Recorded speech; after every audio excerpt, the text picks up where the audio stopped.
Okay, welcome to Cytals Nia Nana. Powered by Jamai. இன்னைக்கு ஒரு அற்புதமான டாக் ஷோ நம்ம பண்ண போறோம். பொதுவாகவே பாத்தீங்கன்னா டாக் ஷோஸ் இப்போ பிரபலமா போயிட்டு இருக்கிறதுக்கு ஒரே ஒரு மெயின் ரீசன் தான். இப்போ சொற்பொழிவு இல்ல இந்த மாதிரி அரசியல்வாதிகளோட இதெல்லாம் பாத்தீங்கன்னா அவங்க பேசிக்கிட்டே இருக்கணும், நம்ம உட்காந்து கேட்டுக்கிட்டே தான் இருக்கணும். கிடைக்கலீங்களா? நம்மளோட கருத்தை தெரிவிக்கிறதுக்கு அந்த இடமே இருக்காது. கீழே இருந்து வேணா நம்ம பேசிட்டு இருக்கோம், என்னையா பேசலாம் அப்படின்னு.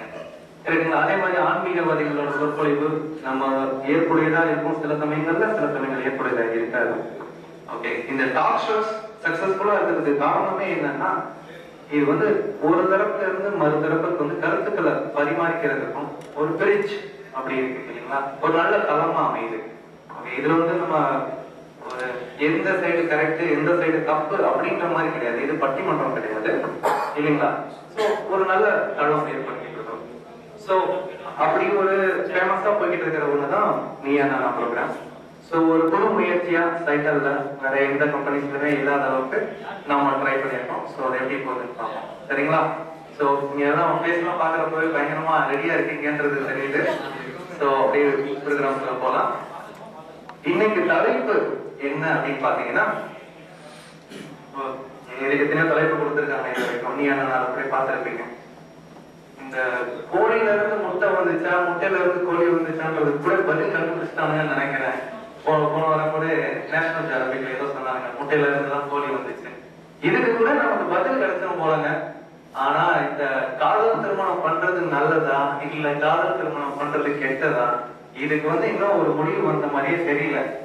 சோ பரவாயில்ல, உலகத்துக்கு நம்ம சைடு நம்ம சார்பா ஏதாவது ஒரு கருத்துக்கள் இருந்தா நம்ம பதிவு செய்யலாம், பதிவு செஞ்சு உலகத்துக்கு தெரிவிக்கலாம்.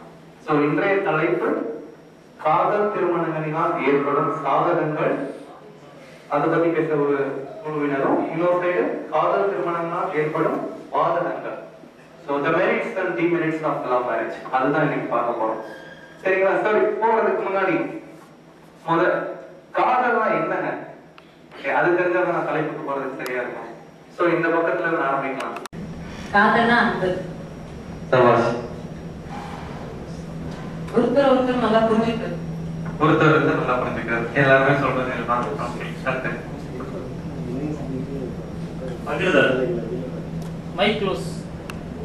பகிர்ந்ததுன்னா எதை பகிர்ந்தது? நம்ம நான் அப்படியே விழுந்துட்டேன், ஏதோ ஒரு விஷயத்துல எனக்கு பிடிச்சு போய் நான் ஃபுல்லா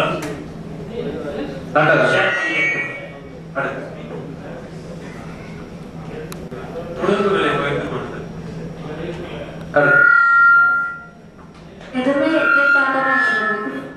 எதுவுமே எதிர்பார்க்காம வர்றது. Love is mother. அம்மா முடியலங்க, யாருமே சொல்ல புது கருத்தா சொல்லியிருக்கீங்க. எல்லாருமே முதல் லவ் அவங்க அம்மா கிட்ட தான் போயிருப்பாங்க. லவ்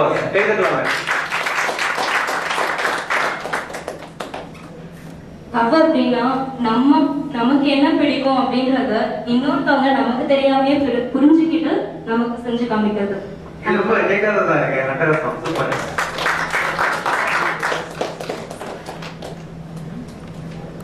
ரெண்டு மனசு ஒன்னா சேர்ந்து வாழ்க்கையில வெற்றி பெறலாம், அதுதான் லவ்ன்றீங்களா? வாழ்க்கை பூரா உங்களோட பார்ட்னர், ஓகே, யார் வராங்க, ஓகே, அவங்க கூட நீங்க ஷேர் பண்ண போற, அவங்களுக்கு நல்லா புரிஞ்சுட்டு அவங்க கூட நீங்க எப்படி இருக்க போறீங்க அப்படின்றத நீங்க அண்டர்ஸ்டாண்ட் பண்றது தான் லவ். சோ அந்த மாதிரியான ஒரு ஃபீல் தான் லவ் அப்படின்னு சொல்றீங்க. இந்த பக்கம் எல்லாருமே அப்படியே ரொம்ப சாஃப்டா இருக்கிற மாதிரி இருக்கு, ரொம்ப புனிதமானது அப்படி இப்படின்னு எதோ சொல்லியிருக்காங்க. இந்த பக்கம் சொல்லுங்க, நீங்க என்ன நினைக்கிறீங்க? காதல்னா என்ன நினைக்கிறீங்க உங்களுக்கு பொறுத்த வரைக்கும்? முதல்ல இருந்து ஆரம்பிக்கலாம். ஏன்னா இந்த பக்கம் எல்லாருமே அது ஏதோ ஒரு தெய்வீகமானது அப்படி இப்படின்னு சொல்லியிருக்காங்க. நீங்க என்ன நினைக்கிறீங்க? Waste of time. பாருங்க, நிறைய சப்போர்ட்டர்ஸ் இருக்கிறாங்க இந்த பக்கத்துக்கும்.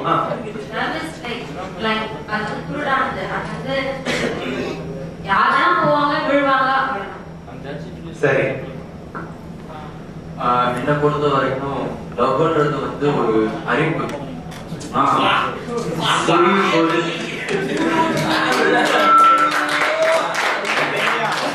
இல்ல இவர் சொல்றது எனக்கு எப்படி நான் புரிஞ்சுக்கிறேன்னா லவ்ன்றது அரிப்பு மாதிரி சொரியறப்போ நல்லா இதமா இருக்கும் கொஞ்சம் அப்புறமா காயமாயிரும் அப்படின்னு சொல்லிருக்காரு சவால். அடுத்து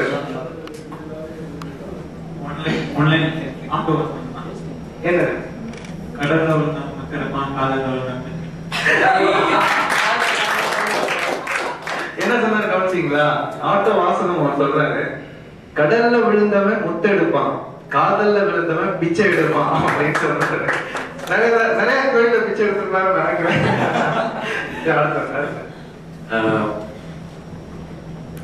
நான் வந்து ஆக்சுவலி காதல் கழிச்சுக்கல காதல் திருமணத்துல இருக்கிற பிரச்சனைகள் பத்தி தான் பேசிட்டு இருக்கேன். சோ காதல் வந்து அன்பு ஸ்நேகம் ஒருத்தர் புரிஞ்சுக்கிறது. ஆனா இதெல்லாம் தவிர வந்து ஒரு விஷயம் இருக்குன்னா அது வந்து சம்திங் டிவைன். Okay good. காதல்ன்றது ஸ்லோ பாய்சன் சொல்லுவாங்க. அந்த மாதிரி ஒரேடியா சாவனா கண்டிப்பா லவ் பண்ணலாம். சரி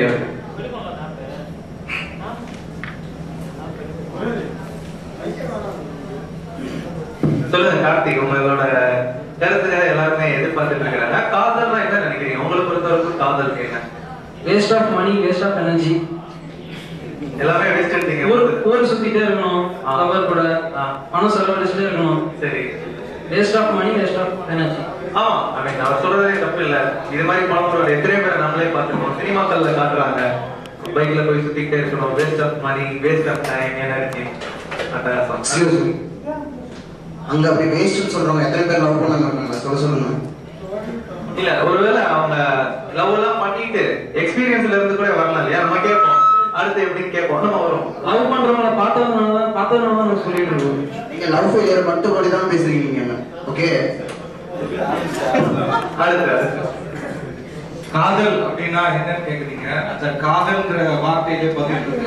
காதல் அதாவது காதலிக்கிறவங்க இந்த சமூகத்தை விட்டோ இல்ல காதலிக்கிறவங்களை விட்டு இந்த சமூகமோ தள்ளி போறதுக்கு பேர் தான் காதல்.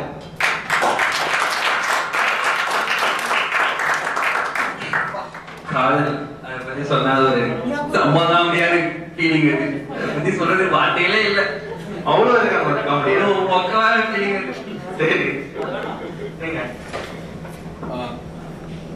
காதல் வந்து உண்மையில காதல் வந்து பொண்ணு மேல தான் வைக்கணும்.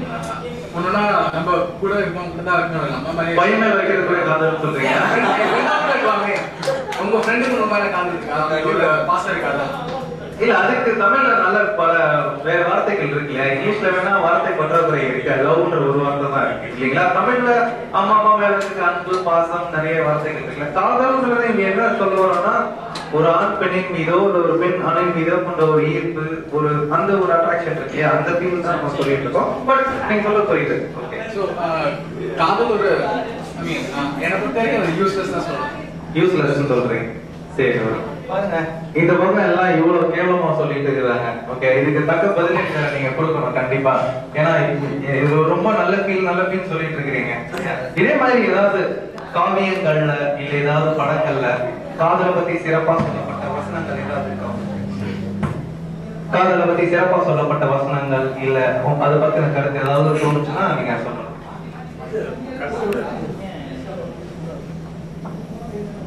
ஏன்னா இந்த பக்கம் எல்லாருமே வேஸ்ட் ஆஃப் டைம், எனர்ஜின்னுட்டாங்க. ஒருத்தர் சொன்னார் பாருங்க, காதல் பிரிச்சு சொன்னாரு, எல்லாத்தையுமே தள்ளி வைக்கிறது அப்படின்னு சொன்னாரு இல்லைங்களா? சோ அத பத்தி உங்களுக்கு தெரிஞ்ச நல்ல சில வாக்கியங்களை சொல்லலாம்.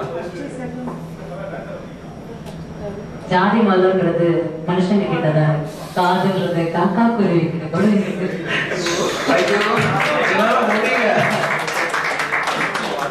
இப்போதைக்கு ட்ரெண்டுக்கு சொல்லணும், ஒரே வார்த்தையில சொல்லணும்னா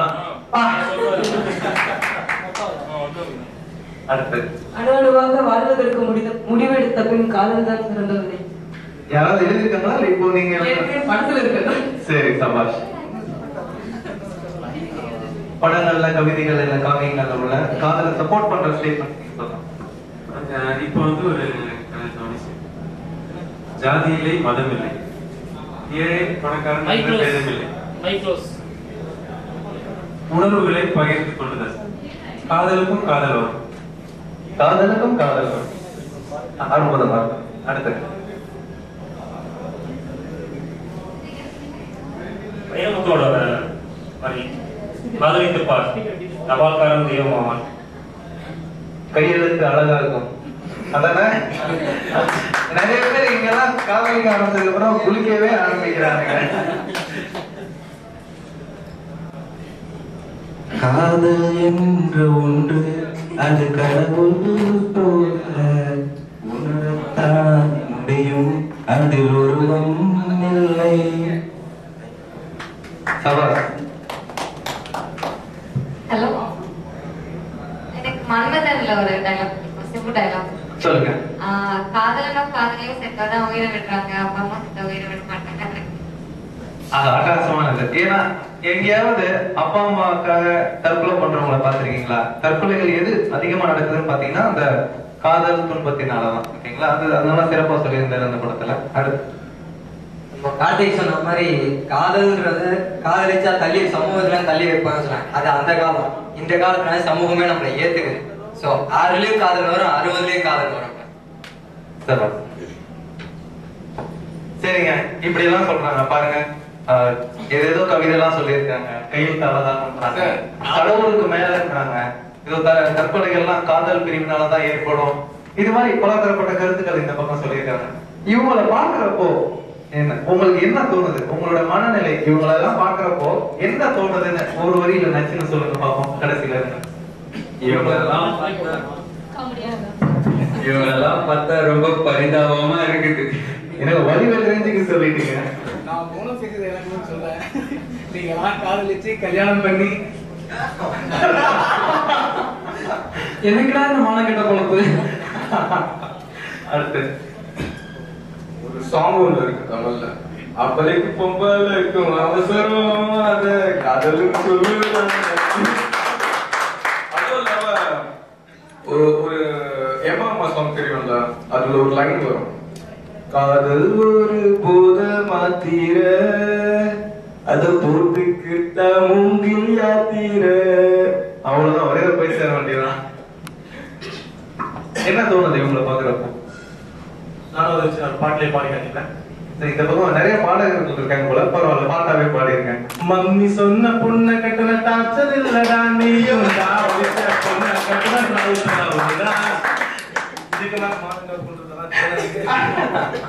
பாருங்க, மம்மி சொன்ன பொண்ணை கட்டினா டார்ச்சர் இல்லடா, காதலிச்ச பொண்ணை கட்டினா டவுசர் வரும்னு சொல்லிட்டாரு. அடுத்து காதல் வந்து பாஸ்போர்ட் மாதிரி போயிட்டு இருக்கு. வேக வேகமா பார்த்து, வேக வேகமா லவ் பண்ணி, வேக வேகமா கல்யாணம் பண்ணி, வேக வேகமா டைவர்ஸ் வாங்கிட்டு போயிடுறாங்க. அடுத்து சிம்பிளா சொல்லலாம், நம்ம தனுஷ் நடிச்ச 3 படம் மாதிரிதான். லவ் பண்ணா கடைசியில சூசைட் தான் பண்ண பைத்தியம். வேற கருத்துக்கள் என்ன தோணுது இவங்களை பாக்குறப்போ?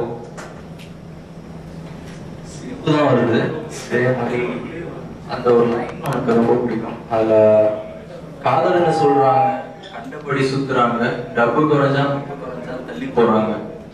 அந்த லைன் தான் உங்களுக்கு நிறைய. சரிங்க, பயங்கர ரொம்ப கேவலமா சொல்லிட்டு இருக்கிறாங்க இந்த பக்கம். ஏதோ காதல்ன்றதே ஒண்ணுமே இல்ல, வேஸ்ட் நினைக்கிறீங்க. இவங்களை எல்லாம் பாக்குறப்போ நீங்க என்ன நினைக்கிறீங்க? இப்படி உங்களை பார்த்து கேவலமா இருக்குன்றாங்க, காமெடியா இருக்குன்றாங்க, பாவமா இருக்குன்றாங்க. இவங்களை எல்லாம் பாக்குறப்போ இந்த சமுதாயத்துல வாழ்ந்துட்டு இருக்கிறாங்க, காதல்னா ஏதோ தப்புன்ற மாதிரி நினைச்சுக்கிட்டு இல்லைங்களா? இவங்களை பாக்குறப்போ என்ன தோணுது? முதல்ல இருந்து ஆரம்பிங்க.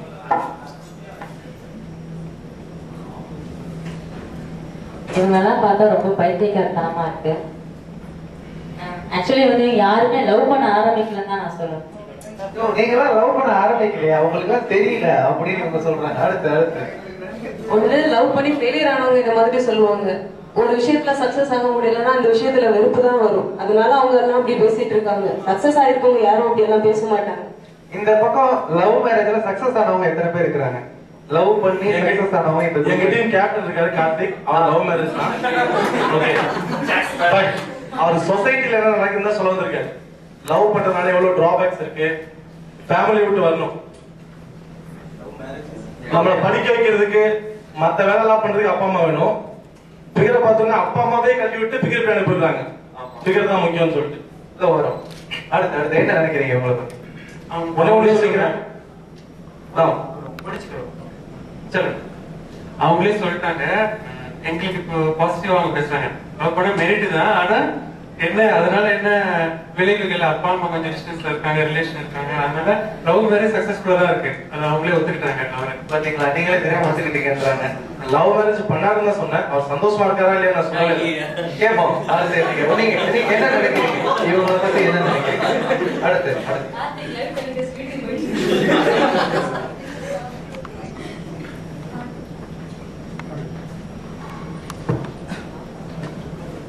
ஒரு பொண்ணை ஃபிகர்னு பேசினதுக்கு அப்புறம் காதல் என்னங்க புரியும்?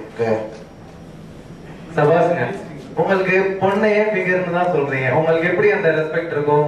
வாழ்க்கை அழகா உங்களுக்கு காதல்னா என்ன புரியும்? அப்படிங்களா உங்க கூட வாதாடுறதே வேஸ்ட்டுங்க. சிம்பிளா வேஸ்ட்னு சொல்லிட்டாங்க அவங்க குரூப்பே. அடுத்து அடுத்து அடுத்து என்ன சொல்றாங்கன்னா, அவங்களுக்கு லவ் ட்ரூ லவ்னா என்னன்னு தெரிஞ்சிருக்காது, அவங்களுக்கு லவ் வந்திருக்காது, சும்மா அந்த இன்ஃபாக்சுவேஷன்லயே அஃபெக்ட் ஆனவங்க எல்லாம் இங்க சொல்றாங்க அப்படின்றத இவங்களுடைய கருத்து. வேற என்ன நினைக்கிறீங்க? உண்மையான காதல்னா என்னன்னு யாருக்குமே தெரியல. இல்ல அதை கண்டிப்பா பாத்துருந்தீங்கன்னா நீங்க இனிமே பேசவே மாட்டீங்க. கண்டிப்பா அது உங்களுக்கு தான் தெரியும். நீங்க பேசுறத பார்த்தா நீங்க பார்த்தெல்லாம் பின்னாடி பின்னாடி பின்னாடி ஒரு பொண்ணை பார்த்தோன்னா உங்க அம்மா தான் உங்களுக்கு ஞாபகம் வரணும். அதுதான் உண்மையான காதல்.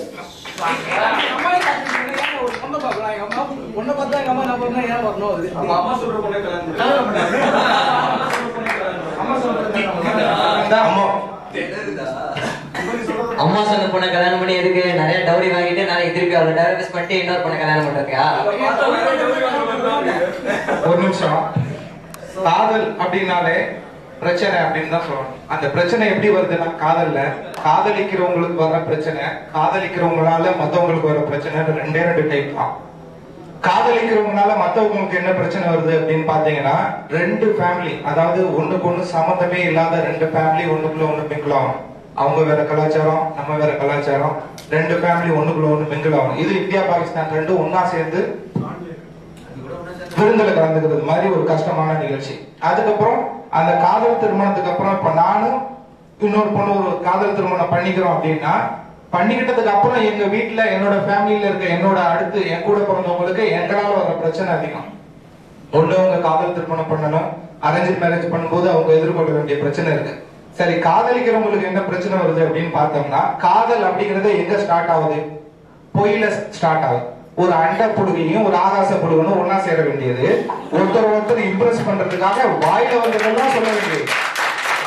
நான் அப்படி, எனக்கு அது பிடிக்காது, இது பிடிக்காதுன்னு சொல்ல வேண்டியது. இதுக்கு ரெண்டு சேர்ந்து என்ன பண்ண, கல்யாணம் ஆகிட்டு ஃபேமிலிக்குள்ள உள்ள போகும்.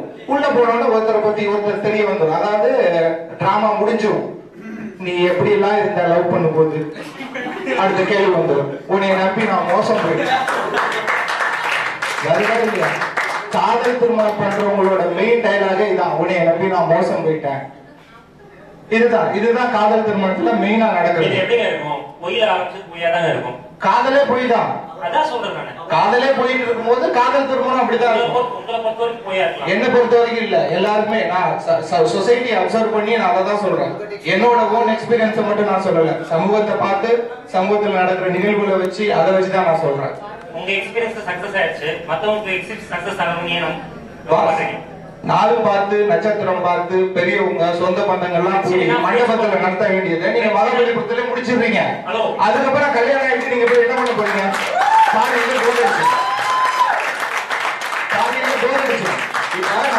நான் வந்து அரேஞ்ச் மேரேஜ் வச்சுக்கோங்க, நானும் என் வைஃபும் புரிஞ்சுக்கிறதுக்கு 1 வருஷம் ஆகும். அவளை பத்தி நான் தெரிஞ்சுக்கிறதுக்கு 1 வருஷம் ஆகும், என்ன பத்தி அவ தெரிஞ்சுக்கிறதுக்கு 1 வருஷம் ஆகும். எங்களுக்கு என்ன பிடிக்கும் பிடிக்காதுன்னு தெரிஞ்சுக்கிறதுக்கே ஒரு 5 வருஷம் ஆயிடும். அப்புறம் சண்டை ஒரு 5 வருஷம் போடுவோம், அதுக்கப்புறம் வாழ்க்கையை முடிஞ்சிடும். ஆனா நீங்க என்ன பண்றீங்க, லவ் பண்ணும்போது 5 வருஷம் எல்லாம் பேசுற கதையெல்லாம் பேசிடுறது, தாலியை கட்டி குடும்பம் தரப்பினோட முத மாசத்துல ஸ்டார்ட் ஆயிடும் பஞ்சாயத்து. நீ சரியில்லை, நீ சரியில்லை, நீ இப்படி பண்றாரு. நீங்க உடனே கல்யாணம் பண்றது எதுக்கு? நீங்க தான் பேச வேண்டிய கதையெல்லாம் 4 பிள்ளை பேசுறீங்களா? எஸ்டி போன் பில் கட்டுறதே தான் 1000த்துல கட்டுறீங்க. போன் 24 மணி நேரமும் எங்கேஜாவே. நீங்க கல்யாணம் பண்ணி பேசுறதுக்கோ பகிர்ந்துக்கிறதுக்கோ ஒன்னா இருக்கிறதுக்கோ சந்தோஷப்படுறதுக்கோ எதுவுமே கிடையாது. எப்படி இருக்கும் நீங்களே சொல்லிட்டீங்களா? காதல்லே முடிஞ்சது. எதிர்பார்த்து வந்தீங்க, உங்களுக்கு அது முடிஞ்சு போச்சு. முடிச்சதுக்கு அப்புறம் உங்களுக்கு எதுவும் கிடைக்க போறது இல்ல. அப்புறம் எது கல்யாணம் பண்ணணும்? காதலோடய போயிடலாமே. தலைப்பு வந்து காதல் திருமணம். காதல் திருமணம் எங்க போயிட்டு இருக்கு? காதல் திருமணம்ங்கிறது இன்னைக்கு நாளைக்கு முடிஞ்சு போறது இல்ல, இது லைஃப் லாங் வர்றது. அத பத்தி தான் நானும் சொல்லிட்டு இருக்கேன். காதல் திருமணம் எங்க போகுது? நீங்க எதிர்பார்த்தோம், நீங்க காதல் புனிதமானது, காதல் தெய்வீகமானது, காதல் ஒரு தடவை தான் வருங்கிறீங்க. சில பேருக்கு செகண்டுக்கு செகண்ட் வருது. ஃபர்ஸ்ட் ஹாஃப்ல ஒண்ணு ஏத்துட்டு ரயில்வே ஸ்டேஷன் சொல்றாங்க பாஸ், சொல்றாங்க. காதல் அப்படின்னா உங்களோட காதல் நீங்க 6 வருஷமா லவ் பண்ணீங்க, கல்யாணம் பண்ணீங்க, அதெல்லாம் மலரும் நினைவுகள். இப்ப 2013 லவ்வே வேற. ப்ரொபோஸ் பண்ற வரைக்கும் எப்படி இருக்காங்க? காதலுக்கு மாதிரி இருக்காங்க. ப்ரொபோசல் ஓகே ஆயிடுச்சுன்னா நித்யானந்தா ரஞ்சிதா ஆயிடுறாங்க. இன்னைக்கு காதலை பத்தி தான் நம்ம பேசுறோம். படிக்கிறது நல்லா இருக்கும், வாழ்றதுக்கு நல்லா இருக்காது. வாழ்றதுக்கு நல்லா இல்லங்கிறதுனாலதான் அந்த கர்மாந்திரம் பிடிச்ச காதலை பத்தி இவ்வளவு நேரம் பேசிட்டு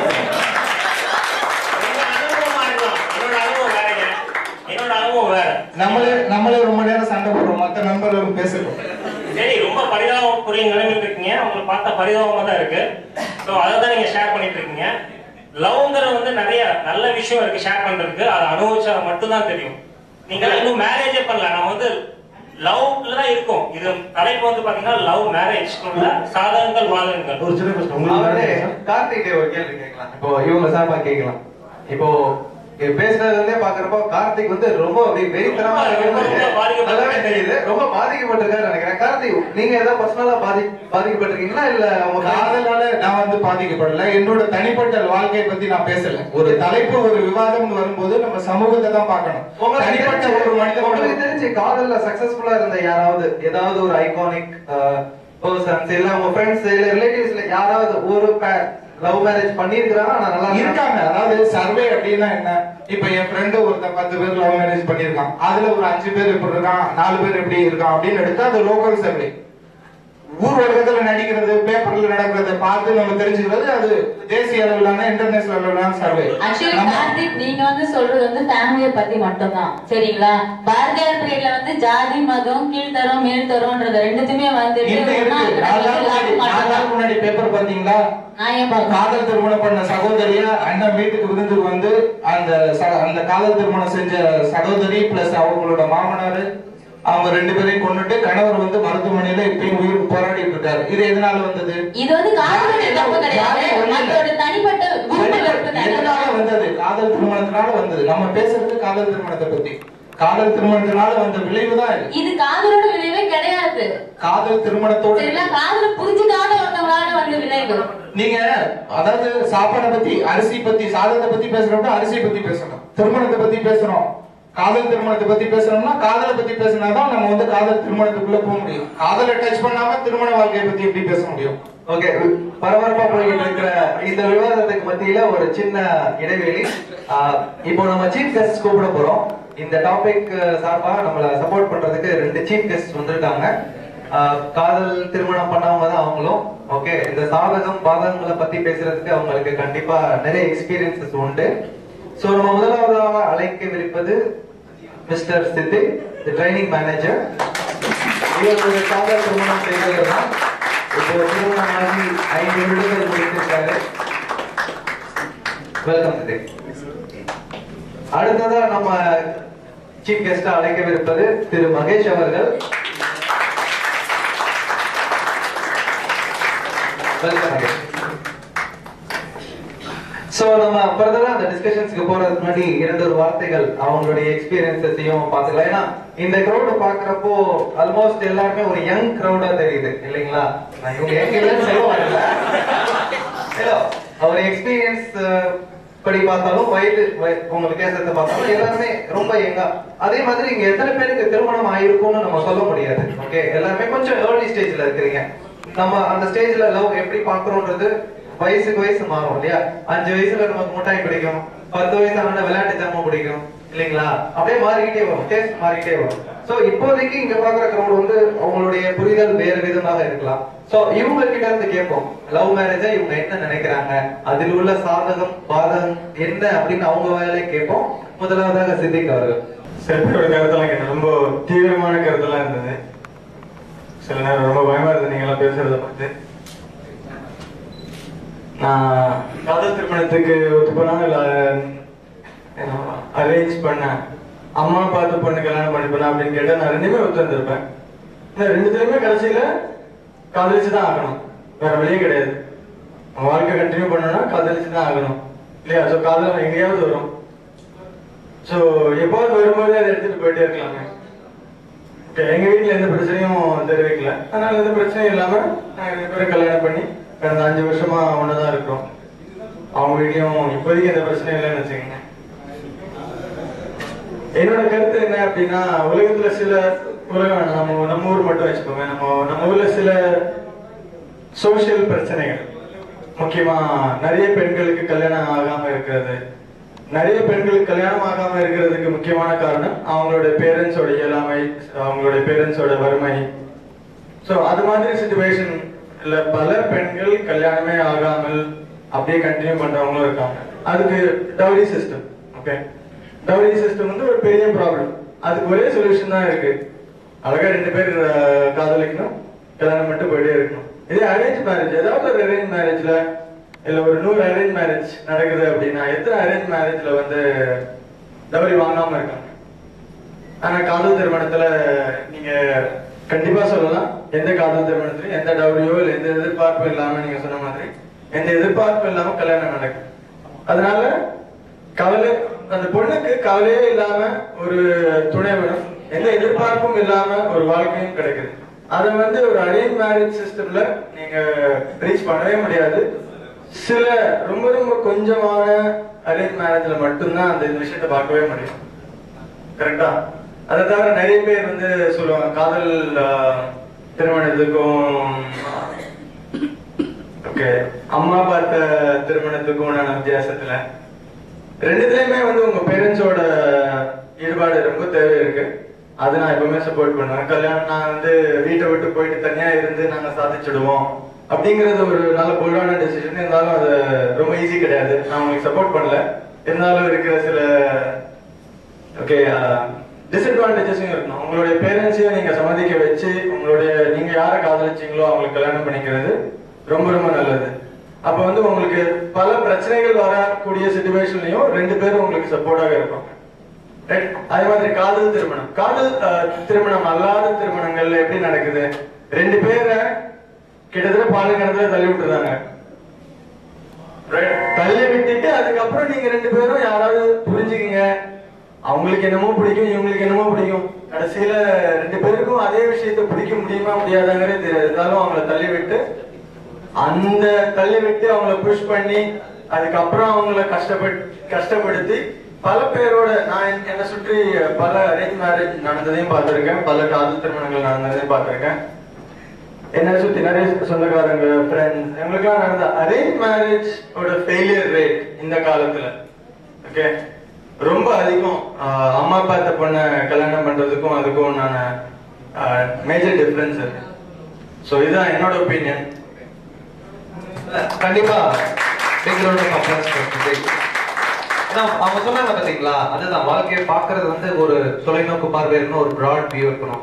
அந்த லவ் மேரேஜ் அரேஞ்ச் மேரேஜ் அதோட ஃபெயிலியர் ரேட் முன்னாடி காலத்துல எப்படி இருந்துச்சு, இப்போ காலத்துல எப்படி இருந்துச்சு. அதே மாதிரி ஒரு முக்கியமான ஒரு பாயிண்ட் சொன்னாங்க, டவுரி.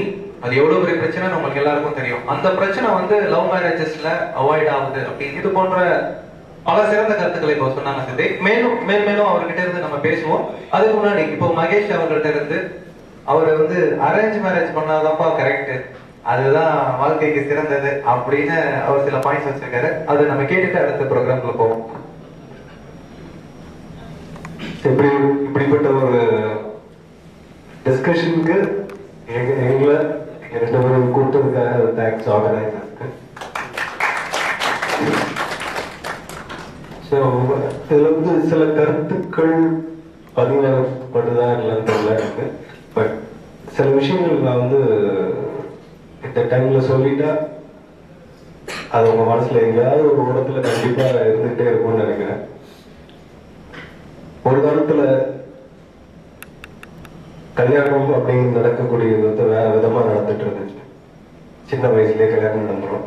ஸோ அங்க இந்த மாதிரி பாசிபிலிட்டிஸே இருக்காது. ஸோ அதுக்கப்புறம் சதி,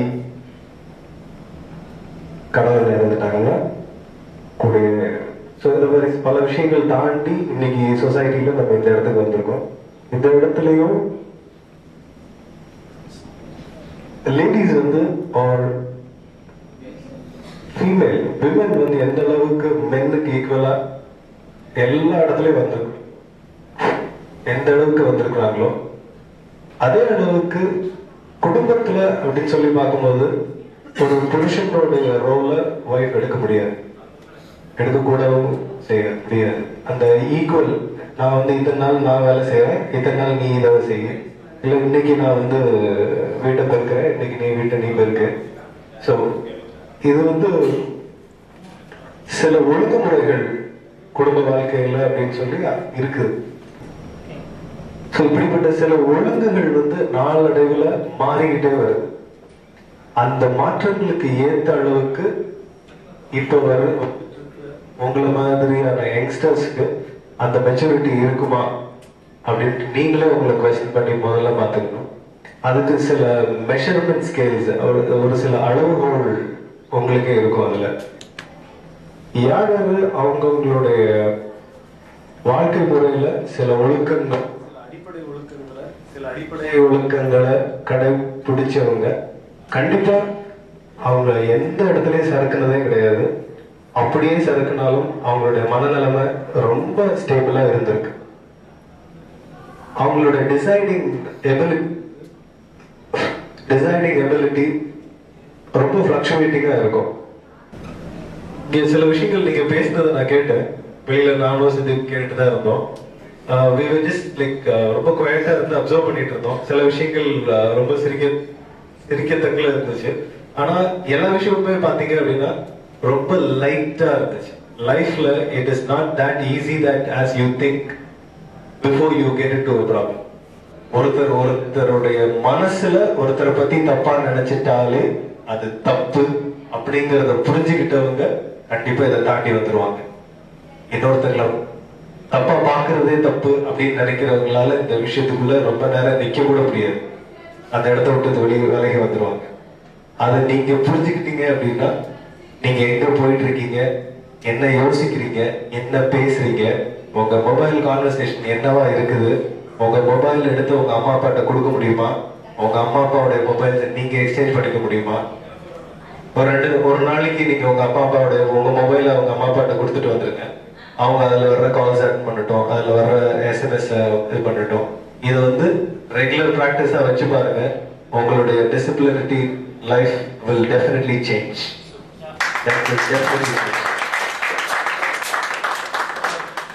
ஸோ அவருடைய தாட்ஸும் இப்போ பார்த்தோம். இப்போ மகேஷ் அவர்களோட எக்ஸ்பீரியன்ஸ் அவர் ஷேர் பண்ணிக்கிட்டார். பொதுவாக அவர் என்ன சொல்ல வந்தாருன்னா அந்த டிசிப்ளின், அதுதான் அவங்க சொல்ல வர்றது. ஒரு கொஸ்டின் கேட்டாரு, நானுமே அது ஒரு மாதிரி ரொம்ப இன்ட்ரெஸ்டிங்கான கொஸ்டின் கேட்டாரு. நானே அது நல்லா ஃபீல் பண்ணேன். என்னன்னா இப்போ லவ் எல்லாம் சப்போர்ட் பண்றவங்க எவ்வளவு பேரு அவங்களுடைய குழந்தைங்க லவ் பண்ண ஆரம்பிக்கிறாங்கன்றப்ப சப்போர்ட் பண்ணுவாங்க அப்படின்றது ஒரு பெரிய கேள்விக்குறி. அது உண்மையிலேயே ஒரு யோசிக்கத்தக்க கேள்வி. அதை கேட்டாரு. நன்றி மகேஷ். நம்ம மறுபடியும் விவாதத்துக்குள்ள போவோம். சோ இந்த பக்கம் சொல்லுங்க, என்னென்ன பாதகங்கள் நடக்குது காதலால அப்படின்னு நீங்க நினைக்கிறீங்க? என்னென்னலாம் பாதகம்? காதல் திருமணம் பண்ணாதீங்கப்பா, இதெல்லாம் ஆயிடும், பண்ணாதீங்க அப்படின்னு உங்களுக்கு எல்லாம் நம்ம வந்து சொல்லணும், நல்ல கருத்து சொல்லணும் இல்லையா? உங்களோட கருத்துக்களை சொல்லுங்க. என்னை பொறுத்த வரைக்கும் வந்து ட்ரூ லவ்ங்கிறது வந்து பாரதியார் இல்ல காந்தி எல்லாம் யூத்தா இருக்கும் போதே அதெல்லாம் புரிஞ்சிச்சு. இப்போலாம் வந்து ஃபேஸ்புக்கு அதெல்லாம் வந்து பாத்தீங்கன்னா ஒரு பொண்ணு வந்து ஃப்ரெண்ட் ரிக்வெஸ்ட் அக்செப்ட் பண்ணாலே லவ் ஸ்டார்ட் ஆயிடுச்சு அப்படின்றாங்க. அதே பொண்ணு பிளாக் பண்ணுச்சுன்னா லவ் ப்ரோக்கர். இப்படி போயிட்டு இருக்கும்போது என்னை பொறுத்த வரைக்கும் இது லவ்வே கிடையாது, ஜஸ்ட் அ லஸ்ட், அவ்வளவுதான். அவங்களுக்கு வந்து யார் வேணாலும் ஆசைப்படணும். இப்போ போறோம் யார் வேணாலும் ஆசைப்படணும், அதெல்லாம் வந்து நிறைவேறணும்னா சான்ஸ் இல்லை. என்ன இம்பாக்ட் வரும்னு நினைக்கிறீங்க? என்ன பாதகம் ஏற்படும் நினைக்கிறீங்க? இப்ப காதல் திருமணம் பண்ணிக்கிட்டாங்கன்னா அதால என்ன பாதிப்பு வரும் அப்படின்னு நினைக்கிறீங்க? எல்லாம் ஆசைப்பட்டு சேர்ந்து வாங்குறது அந்த சமயத்துக்கு அட்ராக்ட் பண்ற அந்த இது வச்சு பிடிச்சி ஒரு 1 month தாங்கும், அவ்வளவுதான். வேலிடிட்டி மாதிரி தான் இருக்கும். ஜஸ்ட் அது பழகிடுச்சுன்னா உங்களுக்கு விட்டு விலக தோணும். அதுதான். ஓகே, அடுத்து இப்ப காதல் திருமணத்துல பாத்தீங்கன்னா என்ன பாதகம் வரும்னா, இப்போ வந்து ஒரு பொண்ணு இருக்காங்க, ஒரு தங்கச்சி இருக்காங்க, ஒரு அக்கா இருக்காங்கன்னு வச்சுக்கோங்க. இப்போ அக்கா இருக்காங்கன்னா ஒரு அக்கா காதல் திருமணம் பண்றாங்கன்னா அப்ப தங்கச்சி கண்டிப்பா பாதிக்க வரும்.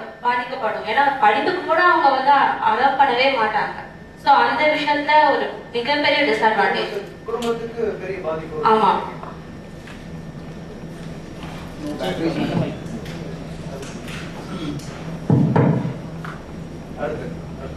இப்போ வந்து லவ் மேரேஜ் பண்றாங்கன்னு வச்சுக்கோங்க, அவங்க வீட்டுல யாரும் ஒத்துக்கல, அவங்க அப்பா அம்மா யாரும் லவ் பண்றதுக்கு ஒத்துக்கல, மேரேஜ் பண்ணிக்கிறாங்க. எப்படியும் 1 இயர்ல வந்து அவங்களுக்கு குழந்தை பிறகு, ஓகேவா? நீங்க மட்டும் உங்க அம்மா அப்பாவோட பாசம், பண்பு, பழக்கவழக்கங்க எல்லாம் இது பண்ணிக்கிறீங்க. ஆனா உங்க குழந்தை என்ன பண்ணும்? அப்ப நீங்க செல்ஃபிஷ் தானே. உங்க அம்மா அப்பாவை விட்டு வந்துருங்க தனியா. நீங்க நல்லா உங்க அம்மா அப்பா கூட நல்லா பழக்கவழக்கம் எல்லாம் கத்துக்கிறீங்க, பாசம் எல்லாம் இது பண்ணிருக்கீங்க. அந்த குழந்தைக்கு ஒரு ஆசை இருக்காதா? ஒரு குடும்ப சர்க்கிள்ல இருக்கணும், கூட்டு குடும்பத்துல இருக்கணும். இப்போ நீங்க லவ் மேரேஜ் பண்ணீங்கன்னா கண்டிப்பா வந்து தனியா போயிட்டீங்கன்னா ஹஸ்பண்ட் ஒய்ஃப் 2 பேருமே வேலைக்கு போயிடுவீங்க. சோ அந்த குழந்தை வந்து தனியா தான் இருக்கும். அது எந்த சர்க்கிள்ல இருக்கும்? அதுக்கு நல்ல பழக்கவழக்கம் வந்து எப்படி வரும் நீங்க இது பண்ணலாம், நம்பலாம். அப்போ உங்க இதுல நீங்க செல்ஃபிஷா தானே இருக்கீங்க. இன்னொரு பாயிண்ட் என்னன்னா, சித்திக்கு ஒரு பாயிண்ட் சொன்னாரு, இது மாதிரி வந்து அரேஞ்ச் மேரேஜ் வந்து பார்லிமெண்ட்ல தள்ளுற மாதிரி யாரும் வந்து கை தூக்க மாட்டாங்க அப்படின்னு சொல்லிட்டு. அரேஞ்ச் மேரேஜ் வந்து குடும்பத்துல வந்து எல்லாம் அரேஞ்ச் பண்ணி நடத்தி வைக்கிறாங்க கல்யாணம். சோ கண்டிப்பா ஃபேமிலி சப்போர்ட் இருக்கும். தெரியாதவங்களை கிணத்துக்குள்ள தள்ளி விட்டா கூட, அவங்களுக்கு நீச்சல் தெரியலனா கூட கை கொடுத்து தூக்கிட ஆள் இருப்பாங்க. ஆனா லவ் மேரேஜ் பண்ணவங்க கிணத்துல உண்டாங்கன்னா அவங்களே தான் நீந்தி வரணும், யாரும் கை கொடுக்க மாட்டாங்க.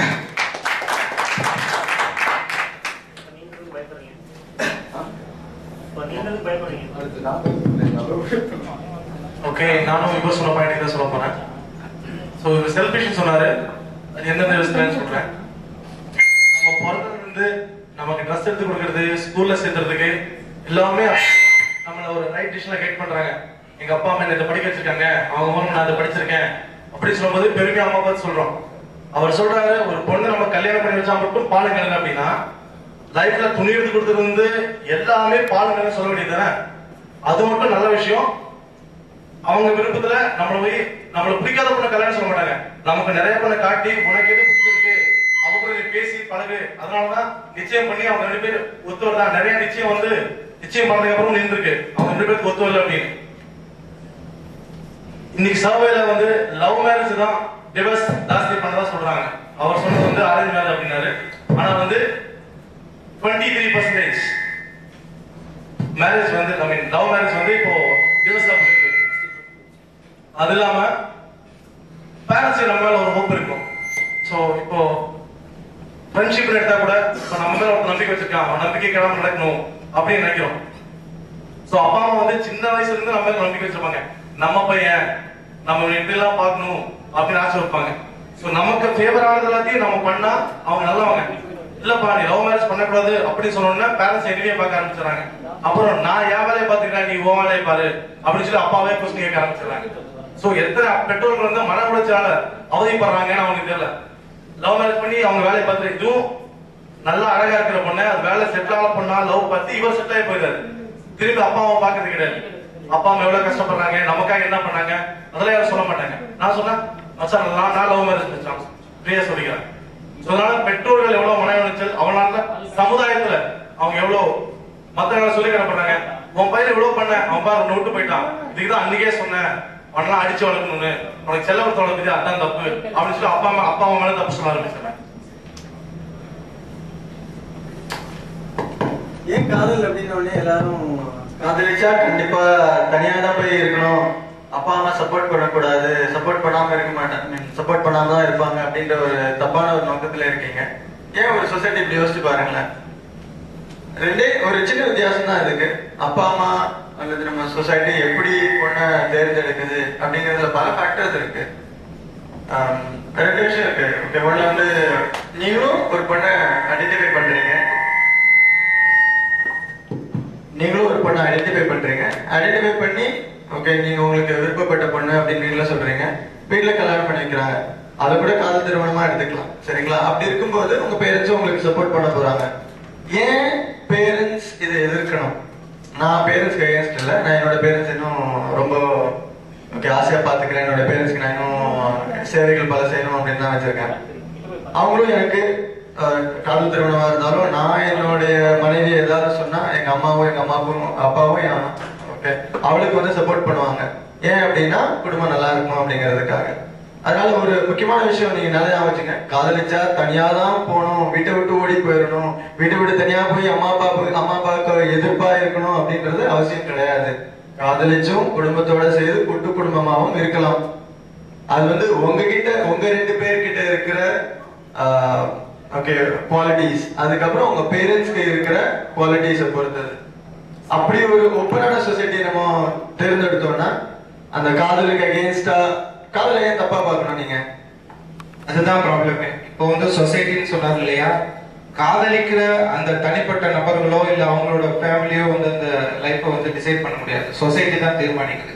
இப்ப நம்ம கிட்ட வந்து ஒரு வேறுபாடு நிறைந்த ஒரு சமூகத்துல நம்ம வந்து ஒரு வாழ்க்கை வாழ்ந்துட்டு இருக்கோம். இந்த சமூகம் ஜாதி ரீதியா பிரிஞ்சிருக்கு, மத ரீதியா பிரிஞ்சிருக்கு, பொருளாதார ரீதியா பிரிஞ்சிருக்கு, மொழி ரீதியா பிரிஞ்சிருக்கு, இன ரீதியா பிரிஞ்சிருக்கு, நிற ரீதியா பிரிஞ்சிருக்கு. இவ்வளவு ஒரு பிரிவுபட்ட சமூகத்துல ஒரு சமூகத்தை சேர்ந்த இல்ல ஒரு இனத்தை சேர்ந்த ஒரு காதலன் இன்னொரு காதலை எடுத்து வரும்போது திருமணம் செய்து கொள்ளும் பொழுது அந்த குடும்பத்துக்குள்ள ஏற்படுகின்ற பிரிவினைகள், அந்த சமூகத்துல ஏற்படுகின்ற பிரச்சனைகள், அந்த பிரச்சனைகளை தீர்க்கிறதுக்கு அந்த பேரண்ட்ஸ் படுற பாடு, இது எல்லாத்தையுமே நம்ம பார்க்கணும். ஏன்னா கல்யாணம் பண்ணிக்கிட்டவங்க சந்தோஷமா இருக்கலாம், நம்ம மட்டும் சந்தோஷமா இருக்கிறதுக்கு பேர் வாழ்க்கை கிடையாது. நம்மளை சார்ந்தவங்க இந்த சொசைட்டி எல்லாருமே அமைதியா இருக்கணும்.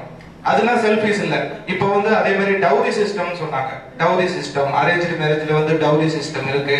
இன்னைக்கு காதல் திருமணமே மேட்ச் பிக்சிங் மாதிரி தானே நடத்துறாங்க.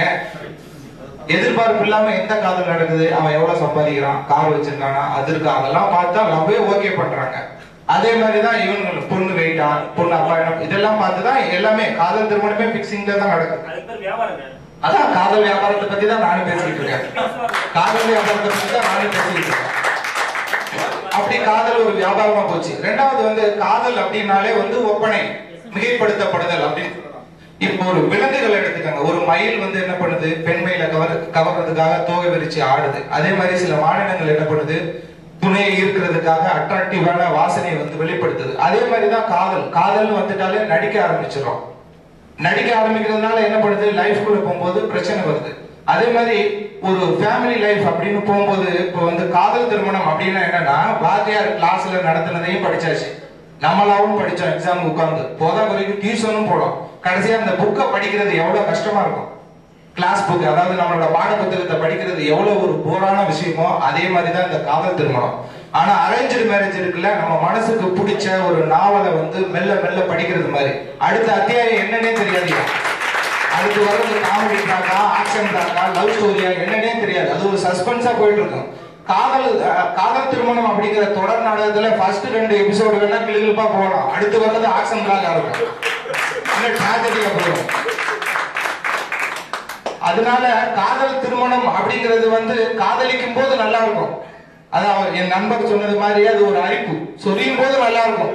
சொரிஞ்சதுக்கு அப்புறம் வாழ்க்கைங்கிறது வந்து சொரிஞ்சதுக்கு அப்புறம் உள்ள மிச்சம் உள்ள பகுதி காதல் திருமணம். காதல்ங்கிறது வந்து அந்த கல்யாணத்துக்கு முன்னாடி ஒரு 2 வருஷம் 3 வருஷம், சில பேர் 10 வருஷம் கூட பண்ணுவான். அதுக்கப்புறம் மீதி இருக்க குழந்தை, குடும்பம், பேரன் பேத்தி எவ்வளவு வருஷத்துக்கு வாழணுங்க, அந்த லைஃபை பத்தி தான் நம்ம பேசுறோம் அப்படிங்கிறது என்னோட. வேற என்ன பாதிப்பு ஏற்படும் நினைக்கிறீங்க காதல் திருமணம் பண்ணுவதால் ஏற்படும் பாதிப்பு? வேற என்ன? எந்த ஸ்டேஜ்ல நீங்க லவ் பண்ண ஸ்டார்ட் பண்றீங்க, உங்க அம்மா அப்பா மேல நம்பிக்கை இல்லாமலா? உங்க அம்மா அப்பா வந்து நமக்கு நல்ல பொண்ணை பார்த்து கல்யாணம் பண்ணி வைக்க மாட்டாங்க, நம்ம தான் லைஃப் பார்ட்னர் தேடிக்கணுங்கிற மாதிரியா? இத்தனை வருஷமா பெத்து வளர்த்த உங்க அம்மா அப்பாவுக்கு உங்களுக்கு ஒரு நல்ல பொண்ணை பார்த்து கல்யாணம் பண்ணி வைக்கணுங்கிற அக்கறை இருக்காதா? அப்படியே லவ் மேரேஜ் அரேஞ்ச் மேரேஜ் ஏன் நல்லா இருக்காதுன்னு நீங்க நினைக்கிறீங்க? நீங்க பேசும்போது பார்க்கும்போது எல்லாம் பயப்படுறீங்க. அதாவது ஒரு விஷயம் இஷ்டப்படுறீங்க, எல்லாரும் லவ் பண்ணதான் கை தட்டுறீங்க, ஆனா கஷ்டம்னா பயப்படுறீங்க, கஷ்டத்தை ஃபேஸ் பண்றது பயப்படுறீங்க. எந்த ஒரு விஷயம் வந்து நீங்க இஷ்டப்படுற விஷயம் கஷ்டப்படாம எப்படி கிடைக்கும்? நான் லைஃப் லாங் ஒருத்தவங்க கூட நான் ஷேர் பண்ணிக்க நினைக்கிறேன், ஒருத்தவங்கள பிடிச்சிருக்கு பழகுறேன், சரியா? அதை எங்க அப்பா அம்மாட்ட சொல்றேன். அவங்க என்னை சரியா புரிஞ்சுட்டாங்கன்னா நான் அவங்களை புரிய வைக்க முடியும். எனக்கு இந்த விஷயம் பிடிச்சிருக்கு, என்னோட நல்லதோ கெட்டதையோ ஒருத்தவங்கள்ட்ட பகிர்ந்துக்க போறேன், லைஃப் லாங் பகிர்ந்துக்க போறேன். ஒருத்தவங்க தேர்ந்தெடுத்திருக்கேன், கண்டிப்பா நம்மளை புரிஞ்சுக்கிட்டா அப்பா அம்மா நம்மளை புரிஞ்சுக்கிட்டாங்க அப்படின்னா கண்டிப்பா அது ஒதுப்பாங்க. சோ எப்பவுமே நீங்க வந்து இஷ்டப்பட்ட விஷயத்துக்காக கஷ்டப்படணும், கஷ்டப்படாம அவங்களுக்கு எதுவுமே கிடைக்காது. இல்ல இப்போ இவங்க பேசுறது பாத்தீங்கன்னா இன்னொரு விஷயம் நமக்கு நல்லா தெளிவா வருது. ஓகே, இப்போ காதல் திருமணம் அதை பத்தி தான் பேசிட்டு இருக்கோம். நீங்க காதல் திருமணமே பண்ணாதீங்க அப்படின்ற மாதிரி ஒரு குலவெறியோட இந்த பக்கம் தாக்குதல் நடந்தது கொஞ்சம் புரிய முடியுது. ஏன்னா முதல்ல கேட்ட உடனே ஃபர்ஸ்ட் அவர் சொன்னது அவர் பாயிண்டே இல்ல. என்ன சொன்னாரு இல்லங்க அதெல்லாம் பண்ணக்கூடாதுங்க, அது ஏன் வந்து பேரண்ட்ஸை வந்து இது டிசப்பாயிண்ட் பண்ணிட்டு போறாங்க அப்படின்னு சொல்லிட்டு என்ன பாதகம் அப்படின்னா பாதகம் டக்குன்னு ஸ்ட்ரைக் ஆகல. அதெல்லாம் தெரியாதுப்பா, காதல் பண்ணக்கூடாதுப்பா, ஏன்னா எங்களுக்கு கிடைக்கல, எவ்வளவு சந்தோஷமா இருக்கக்கூடாது அப்படின்ற மாதிரியான ஒரு இது. ஓகேங்களா, காதலை எதிர்க்கிறது அப்படின்றதுதான் இந்த பக்கம் அதிகமா தெரிஞ்சிச்சே தவிர இல்லங்க இதெல்லாம் பண்ணாதீங்க, காதல் பண்றதால இவ்வளவு பிரச்சனைகள் இருக்கு அப்படின்னு வெரி ஃபியூ பாயிண்ட்ஸ் வந்துச்சு, வேலிட் பாயிண்ட். சோ அந்த மாதிரி இருக்கு. இப்போ இவங்க கேட்க வர்றது என்னன்னா ரொம்ப வேலிட். சித்தி கூட அதான் சொன்னாரு. என்ன சொன்னாருன்னா சித்தி கூட அதான் சொன்னாரு. இப்போ நீங்க லவ் பண்றீங்க, உங்களுக்கு ஒரு பொண்ணு பிடிச்சிருக்கு, நீங்க போய் பேரண்ட்ஸ் அப்ரோச் பண்றீங்க, இந்த பொண்ணு எனக்கு பிடிச்சிருக்கு, எனக்கு செட் ஆகும், தெரியாத யாரோ ஒரு பொண்ணை போய் நம்ம கல்யாணம் பண்ணிக்கிறது, எனக்கு பிடிச்ச பொண்ணை கல்யாணம் பண்ணிக்கிறேன், இந்த பொண்ணு எனக்கு பிடிச்சிருக்குன்னு சொல்றாங்க. இப்போ பெற்றவங்களும் ஓகே சொல்றாங்க, நல்ல பொண்ணு, நாங்களே தேடி பார்த்திருந்தாலும் இப்படி ஒரு பொண்ணு எங்களுக்கு கிடைச்சிருக்காங்க உனக்கு அப்படின்னு கல்யாணம் பண்ணிக்க சொல்றாங்க. இப்போ ஒரு குடும்பம் நல்லா சந்தோஷமா இருக்கு. நீங்க போய் கேக்குறீங்க நீ லவ் மேரேஜ்னா அரேஞ்ச் மேரேஜ், அவன் சொல்றான் ஒரு பாரதியே சொல்றாங்க எனக்கு லவ் மேரேஜ். அப்பா அம்மா நல்லா இருக்காங்களா, நல்லா இருக்காங்க, சந்தோஷமா இருக்காங்களா, எல்லாமே நல்லா போயிட்டு இருக்கு. இதுல உங்களுக்கு என்ன பிரச்சனை இல்லையா? இப்போ இது காதல் திருமணம் தான் இல்லைங்களா? நம்ம வந்து காதலே பண்ணாதீங்கப்பா, நாங்க வந்து இந்த அரசியல் கட்சியை பேசுற மாதிரி அதெல்லாம் எனக்கு தெரியாது, நீங்க பண்ணக்கூடாது அப்படின்னு நம்ம சொல்லக்கூடாது இல்லைங்களா? அதுக்கு ஒரு ரீசன் இருக்கணும். இப்படி இருந்துச்சுன்னா பெட்டர், இப்படி இருக்கக்கூடாதுன்றது வந்து ஒரு தெளிவு இருக்கணும். இப்போ நான் ஒரு உதாரணம் சொல்றேன். இப்போ பெத்தவங்க ஒத்துக்கிட்டாங்க, எல்லாமே நல்லா போயிட்டு இருக்கு. இப்போ இந்த காதல் திருமணத்துல உங்களுக்கு என்ன பிரச்சனை? ஏன் அதாவது ஏன் வந்து அது பண்ணக்கூடாதுன்னு நீங்க நினைக்கிறீங்க? உங்க கருத்து சொல்லுங்க. நீங்க சொல்ற மாதிரி திருமணம் வந்து நீங்க சொல்ற மாதிரி திருமணம் வந்து 10ல 1 வேணா இருக்கலாம், 10ல 1 இல்ல 1 2 வேணா இருக்கலாம். ஆனா எல்லா திருமணம் அந்த 1 2 கேசஸ்க்கு நீங்க என்ன சொல்லுவீங்க? பாராட்டுவீங்களா எதிர்ப்பீங்களா? பாராட்டு, கண்டிப்பா பாராட்டு. அதுதான் அந்த கண்டிப்பாக இவங்க அந்த 10 பேர் இருக்கிறாங்க இல்லைங்களா?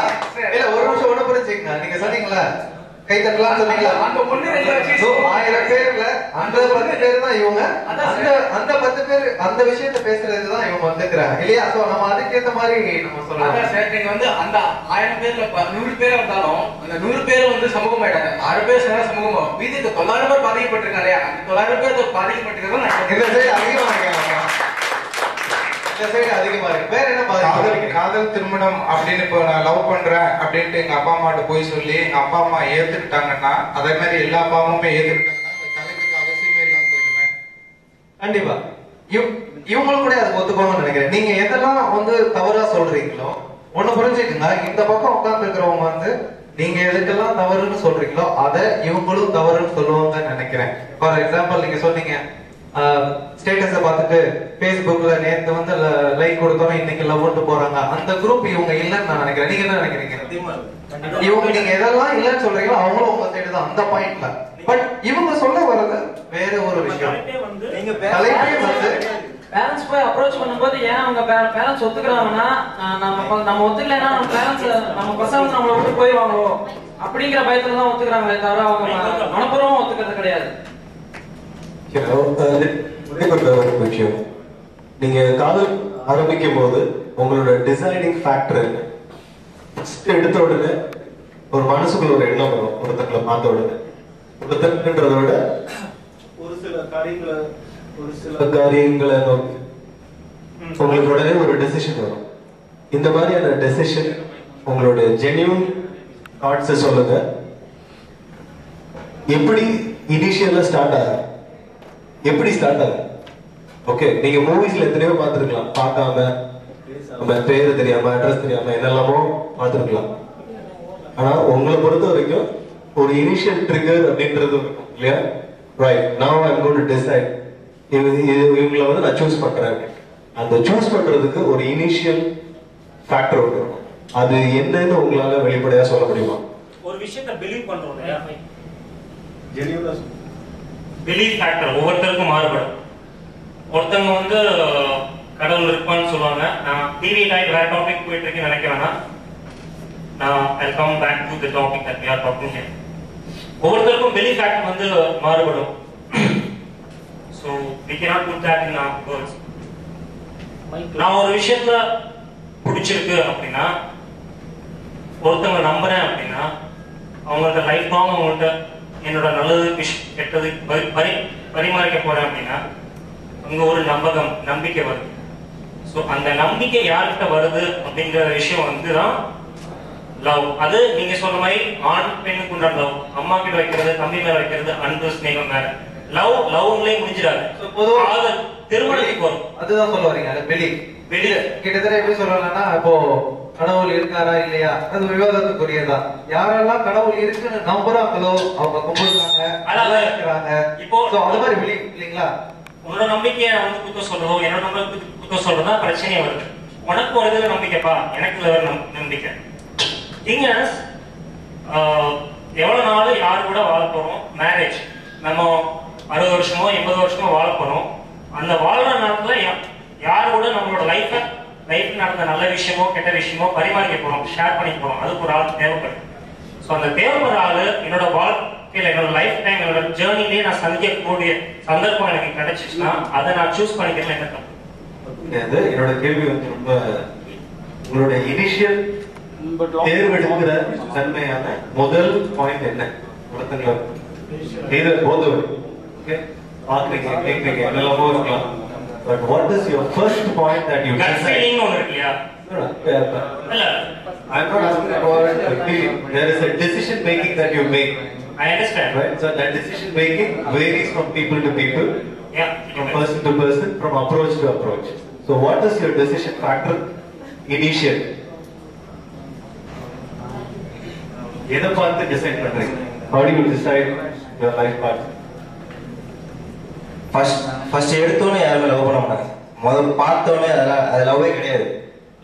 நீங்க ஒரு பொண்ணை பார்த்தோன்னே அவங்க கூட இப்போ எல்லாருமே எல்லாருக்குமே கேர்ள் ஃப்ரெண்ட்ஸ் இருக்கும், கண்டிப்பா ஃப்ரெண்ட்ஸ்லாம் இருக்குதான் செய்வாங்க. அவங்க கூட நம்ம எப்படி ரிலேஷன் வச்சுக்கிறோம். அவங்க இப்போ நான் என்னோட இதை எடுத்துக்கிறேன். நான் பழகின பொண்ணு வந்து என்னோட ஃப்ரெண்டா இருந்தா ஒரு 6 months என்னோட ஃப்ரெண்டா தான் இருந்தா. நான் எல்லாத்துக்குமே தெரியும் ஃப்ரெண்ட். அவ என்னோட எப்படி ஷேர் பண்ணிக்கிறா. ஆக்சுவலா ஒன் டே வந்து நான் எங்க வீட்டுல யாருமே இல்லை, எங்க அம்மா மட்டும் தான் இருக்காங்க. எங்க அம்மாவுக்கு உடம்பு சரியில்லை. அப்போ வந்து என்னோட கேர்ள் ஃப்ரெண்ட் தான் அங்க போய் நின்று ஒரு 2-3 days எங்க அம்மாவை பார்த்துக்கிட்டு. இப்போ நான் இங்க சென்னையில இருக்கேன், ஆனா அவ வந்து நேட்டிவ்ல இருந்தா. இப்போ நான் இங்க ஒர்க் பண்றேன்ட்டு என்னால இங்க இருக்க முடியல அப்படின்னு சொல்லி எனக்காக ஹெல்ப் பண்ண இங்க வந்தா. இப்படிலாம் இருக்கிற ஒரு பொண்ணு நீங்க விடுவீங்களா? சத்தியமா நீங்க விடுவீங்களா சார்? நீங்க சொல்லுங்க. ஃபர்ஸ்ட் நான் நீங்க சொன்ன கேள்வி நான் பதில் சொல்லிடுறேன். ஃபர்ஸ்ட் வந்து அந்த பொண்ணை பத்தி நம்ம புரிஞ்சுக்கணும். அந்த பொண்ணு நம்ம வாழ்க்கையில அவ வந்து நம்ம கூட டிராவல் பண்றது நல்ல பொண்ணா அப்படின்னு நம்ம தெரிஞ்சுக்கிறோம். நம்ம அம்மா மாதிரி நம்ம பார்த்துப்பாளா, அப்படி ஒரு டிசிஷன் வந்த பிறகு we fall in love. So இப்போ மகேஷ் அவங்க क्वेश्चनக்கு நீங்க சொன்ன ஆன்சர் வந்து ரொம்ப தெளிவா இருக்கு.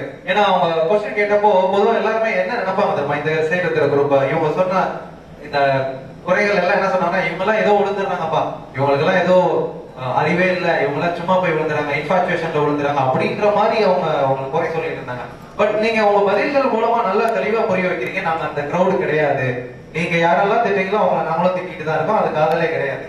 நாங்க சொல்றது எப்படின்னா, நாங்க இன்னும் ஆழ்ந்து சிந்திக்கிறது மக்கள்.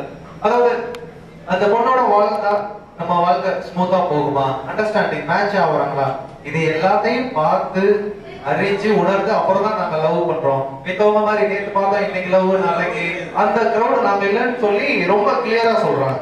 இந்த பக்கம் இருக்கிறவங்களுக்கு ஒரே ஒரு கேள்வி. ஓகே, இப்போ ஒரு 10 பேர் இருக்கிறீங்க இந்த பக்கம், ஒரே ஒரு கொஸ்டின் கேட்கிறேன், அதுக்கு அந்த கொஸ்டினுக்கான ஆன்சர் மட்டும் உங்களுக்கு டக்குன்னு சொல்லுங்க. இந்த ட்ரெஸ் போட்டிருக்கீங்க இல்லையா, நீங்க போட்டிருக்கீங்கல்ல, இந்த ட்ரெஸ் யாரு எடுத்தா, யார் செலக்ட் பண்ணா, அதை மட்டும் சொல்லுங்க. இந்த ட்ரெஸ் யார் செலக்ட் பண்ணா, யார் சூஸ்? Sound volume.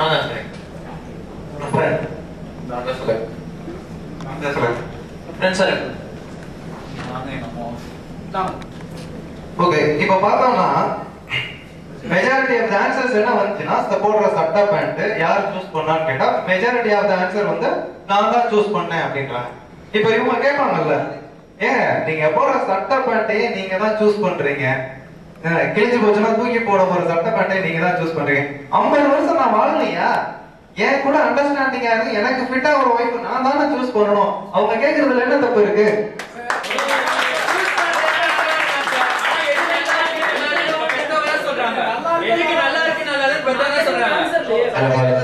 இந்த காலத்துல கிழிச்சு போன சட்டை கூட நல்லா இருக்குன்னு போட்டுட்டு இருக்காங்க. ஹலோ, இந்த காலத்துல கிழிஞ்சு போன சட்டை கூட தான் பசங்களுக்கு நல்லா இருக்குன்னு போட்டுட்டு இருக்காங்க. பெத்தவதான் இருந்து இந்த சட்டை நல்லா இல்ல, இதை போனா காரிட்டு போனாங்க வெளியே போடாது. அவங்க அட்வைஸ் ஆனதான் நம்ம எது வெளியே போகும்போது டீசெண்டா போறோம் ஒரு இடத்துக்கு. அவங்க சொல்றாங்க இந்த ட்ரெஸ் நல்லா இருக்கு, இந்த பேண்ட் நல்லா இருக்கு, இதை போட்டு போ, எல்லாரும் நான் நல்லா பாப்பாங்க, கண்டிப்பா இது நடக்கணும், நீங்க இந்த ட்ரெஸ் போட்டு போனீங்கன்னா இது நல்லா இருக்கும் எனக்கு பாக்க. இல்ல இங்க வந்து ட்ரெஸ் தான் நான் கோபுறேன். அந்த மாதிரி அந்த சின்ன விஷயத்துக்கு பெத்தவங்களோட இது தேவைப்படும் போது கல்யாணம் இருக்கும்போது அவங்களுக்கு கண்டிப்பா தெரியும். இவன் சின்ன நம்மளோட பெத்தவங்களோட நம்மள புரிஞ்சுக்கிறவங்க யாருமே கிடையாது. அவங்களுக்கு தெரியும் என் பையன் இந்த மாதிரி பொண்ணு கரெக்டா இருக்கும் அப்படின்னு. சோ அவங்களுக்கு தெரியும் ஆப்வியஸா. சார் ஒரு சட்டை வந்து நான் போட்டுக்க போறேன், இது நான் விருப்பமா எடுத்துக்கலாம். ஆனா ஒரு கல்யாணம் வந்து ஒரு பொண்ணு அது ஒரு உயிர் இல்ல, அது நீங்க இஷ்டம். ஆனா அந்த பொண்ணு அப்படி எடுத்துக்க போட்டுற முடியாது. அப்படி இருக்காச்ச அது ஒரு பெரியவங்க பார்த்து முடிவு பண்ணி தான் பண்ணணும். அதே மாதிரி காதல்ன்றாங்க, இது வந்து சம்பந்தமே அதுதான். ஆனா அவங்க என்ன சொன்னாங்கன்னா, யாரோ ஒரு பொண்ணை பார்த்து அந்த பொண்ணு நல்லா இருக்கு பழகி அதுக்கப்புறம் காதல்றத விட அம்மா அப்பா பாக்குற பொண்ணு அது அந்த பொண்ணு யாரும் தெரியாது. ஏன் அந்த பொண்ணை கல்யாணம் பண்ணி அதுக்கப்புறம் காதலிக்கலாமே. ஹலோ ஹலோ, அவங்க ஒரு நிமிஷம் அவங்க சொன்ன பாயிண்ட் நான் கன்வே பண்றேன். ஒரு நிமிஷம் அவங்க மைக்க ஒரே நிமிஷம். சரி, நீங்க உங்களுக்கு உங்க அம்மா வந்து ஒரு பொண்ணா பார்த்து கல்யாணம் பண்ணி வச்சுட்டாங்க. அந்த பொண்ணு வந்து உங்களுக்கு பிடிக்கல, உங்க டேஸ்ட்டுக்கு வந்து அவங்க சுத்தமா ஒத்தே வரல. அவங்க கேரக்டர் வந்து அப்படி ஒரு அரகண்டா இருக்கு, உங்களுக்கு பிடிக்கவே இல்லை. நீங்க என்ன பண்ணுவீங்க? இந்த டேஸ்ட் எல்லாம் இல்ல சார், அதுவும் இல்ல உங்களுக்கு பிடிக்கவே இல்லை. நான் மாத்த தான் ட்ரை பண்ணுவேன். இப்படி இருக்காது என்ன மாத்த ட்ரை பண்ணுவீங்களா? நீங்க மாற மாட்டீங்களா? நான் ஏன் மாறணும்? என் கேரக்டர் வந்து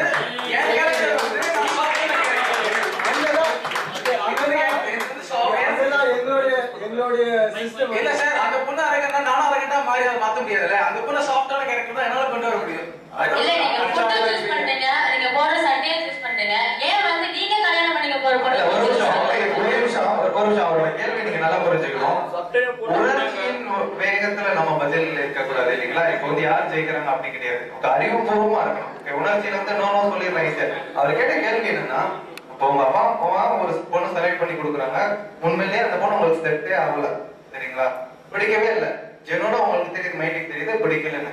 அப்போ என்ன பண்ணுவீங்க? அதுதான் கொஸ்டின். நீங்க சொன்னீங்க பிடிக்கல, மாத்த ட்ரை பண்ணுவேன். நல்லா யோசிச்சு பாருங்க, நம்ம சிஸ்டம் யோசிச்சு பாருங்க. இது என்ன செப்பலா இல்ல வந்து ட்ரெஸ்ஸா? வாழ்க்கை, ஒரு பொண்ணோட வாழ்க்கை, உங்களுடைய வாழ்க்கை. அவங்க சைடு அந்த பொண்ணுடைய ஃபேமிலி மெம்பர்ஸ் எல்லாரும் இருக்கிறாங்க. இது சொசைட்டி இல்லைங்களா?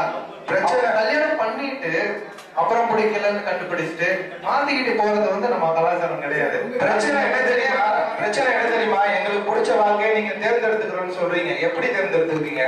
அம்மாவுக்கு ஹெல்ப் பண்ணா காதல் வருது, பஸ்ல சீட்டு கொடுத்தா காதல் வருது, போன்ல இருந்து மிஸ்ட் கால் கொடுத்தா காதல் வருது. இதுதான் வாழ்க்கை துணையை எப்படி தேர்ந்தெடுக்கிறோம்? மனைவி அப்படிங்கிறத என்ன சொல்றோம்? லைஃப் பார்ட்னர், வாழ்க்கை துணைவி அப்படிங்கிறோம். துணைவினா என்ன?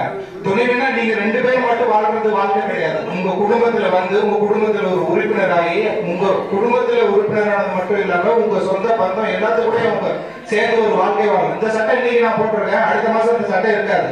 மனைவி எப்படி மாத்தலாமா? மாசம் மாத்திக்கிட்டே இருக்கலாமா?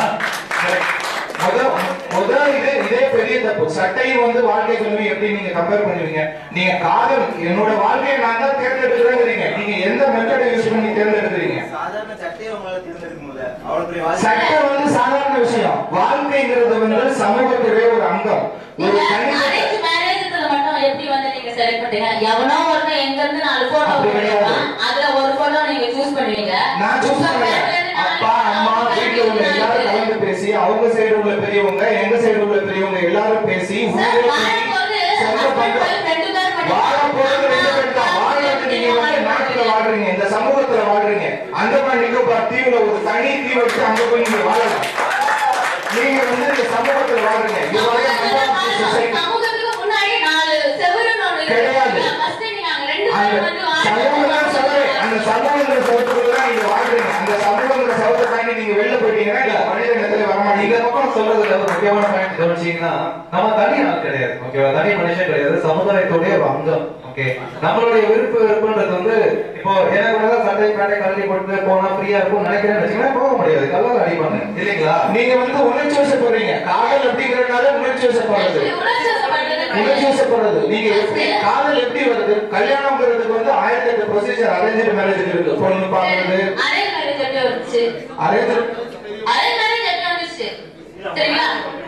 பொண்ணு எவ்வளவு நேரம் பாத்தீங்க? 2 நிமிஷம் 3 நிமிஷம், மிச்சமான 10 நிமிஷம் பார்த்து மட்டும் முடிவு பண்றது கிடையாது. 2 குடும்பம் கலந்து பேசி அவங்களுக்கு பிடிச்சது பிடிக்காதது, அவங்களோட பிடிச்சது பிடிக்காதது வந்து அந்த மாதிரி பார்த்து பெரியவங்க முடிவு பண்றது.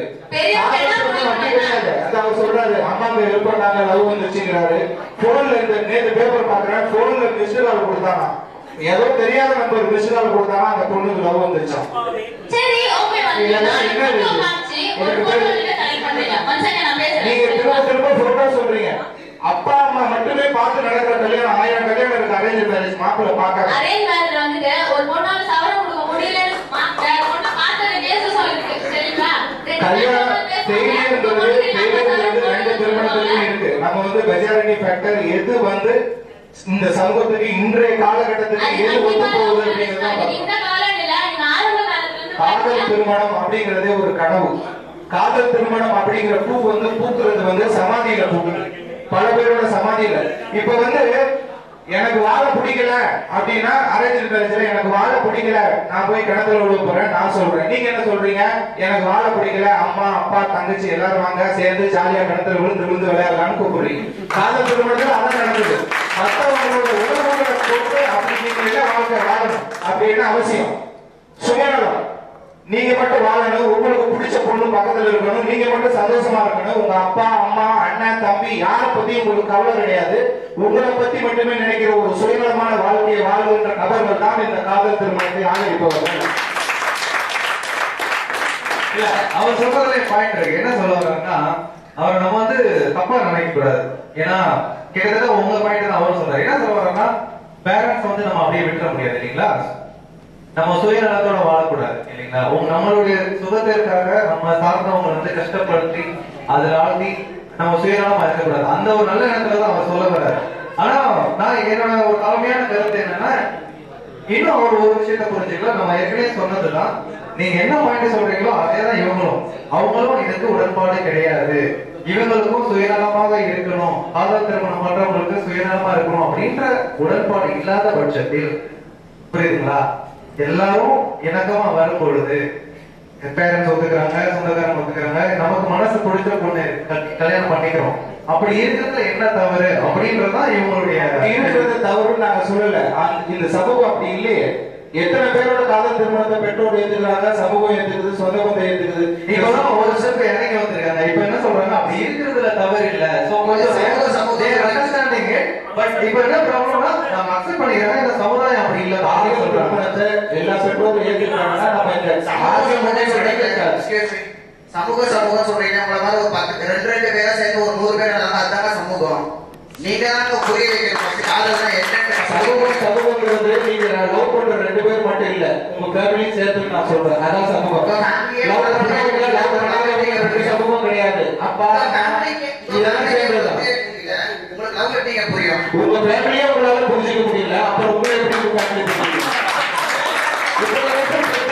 கணக்கு அப்பா அம்மா வேணும், பேசுறதுக்கு அப்பா அம்மா வேணும், நல்ல ஸ்கூல் போறதுக்கு அப்பா அம்மா வேணும், கல்யாணம் பண்ணிக்கிறது மட்டும் பாக்கெட் பண்ணிக்க அப்பா வேணும். கல்யாணம் பண்ணிக்கிறது மட்டும் நீங்களா பண்ணிப்பீங்களா? ஏன் அவங்களுக்கு பார்த்து பண்ணி தர முடியாது? அப்பா அம்மா வேணாம் சொல்லி வேணாம் சொல்லிட்டு போறதுனாலதான் அது பிரச்சனையே. அப்ப காதல் திருமணமே கிடையாது, காதல் திருமணமே தேவையில்லை அப்படிங்கிற மாதிரி ஆயிடும். காதல் திருமணம் வேணாம்னு சொல்ல காதலிங்க நீங்க அப்பா அம்மா இது சாரி அப்பா அம்மா எக்ஸ்பிளைன் பண்ணி புரிய வச்சு கல்யாணம் பண்ணிக்கோங்க. புரியலன்னா அப்பா அம்மா உங்களை புரியலன்னு அர்த்தங்க. சோ இவரே சொல்றாரு, பேசி அப்பா அம்மா கிட்ட புரிய வச்சு கல்யாணம் பண்ணா அது love marriage, love cum arrange. So அது ஆல்சோ அரேஞ்ச் மேரேஜ். பட் இந்த இடத்துல லவ் மேரேஜ் நம்ம சொல்றேன் பேசுறேன், லவ் பண்ணனால தான் கிடையாது. அத கூட பேசுறேன். If you speak about love come arranged marriage, அப்போ உங்களை பொறுத்த வரைக்கும் love marriage is just eloping, it's just running away. So இவங்க சொல்றாங்க கல்யாணம் பண்ணும்போது லவ் பண்ணும்போது அவர் சொன்னாரு நான் அந்த பொண்ணை பார்த்தேன் எனக்கு பிடிச்சிருந்துச்சு எங்க அம்மா மேல அக்கறை எடுக்கிறான் அப்படின்னு. சோ அதே ஒரு அம்மா ஒரு பொண்ணை சூஸ் பண்றாங்க, இந்த பொண்ணு என் பையன் மேல நல்லா அக்கறையா இருப்பா, இந்த குடும்பத்தை நல்லா பாத்துக்குவா அப்படின்னு அவங்க ஹோப் வைக்கிறாங்க. சோ இவங்க சொல்றாங்க கல்யாணம் பண்ணதுக்கு அப்புறம் அதை மாத்த முடியாது, நம்ம கஷ்டப்பட்டது அவங்க கூட வாழ்ந்தாகணும். இவர் சொன்ன மாதிரி சப்போஸ் அந்த பொண்ணு நல்ல வேலையில தெரிஞ்சிச்சுன்னா போறா எனக்கு இன்னொரு பொண்ணு கிடைக்கும் அந்த தாட் இருக்கா இல்லைங்களா? சோ கல்யாணம் ஆயிடுச்சுன்னா நம்ம பிக்சர்ல இருப்போம், ஒண்ணுமே பண்ண முடியாது. இண்டஸ்ட்ரி சமுதாயம் கல்யாணம் பண்ணனா எனக்கு இன்னொரு ஆப்ஷன் இருக்கு, நான் போலாம் அப்படின்ற நம்பிக்கையா பேசிட்டு இருக்காங்க. இல்ல இதுல நீங்க இன்னொரு பாயிண்ட், முக்கியமான ஒரு பாயிண்ட் நீங்க இந்த இடத்துல பதிவு செய்ய விரும்புறேன். உங்களுடைய கருத்துக்களை நம்ம கேட்க விரும்புறேன். நம்ம எத்தனையோ பட்டிமன்றங்கள் பார்த்திருக்கோம், எத்தனையோ சினிமாக்கள்ல பார்த்திருக்கோம். ஒரு முக்கியமான விஷயம் அடிக்கடி ரிப்பீட் ஆகும்.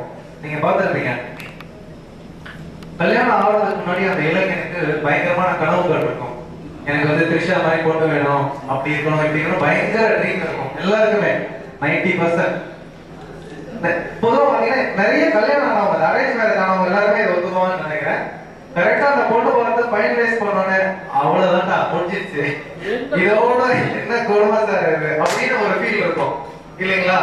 அதே மாதிரி கல்யாணம் ஆன நிறைய பேர் இதை வந்து சொல்லுவாங்க, இல்ல நம்ம நினைச்ச மாதிரி நினைக்கிறத காம்ப்ரமைஸ் பண்ணிட்டு லைஃப் ப்ரொசீட் பண்ணணும் 90% சொல்லுவாங்க. அதுதான் சினிமாக்களையும் பார்த்திருப்பீங்க, எல்லாத்துலயும் பார்த்திருப்பீங்க இல்லைங்களா?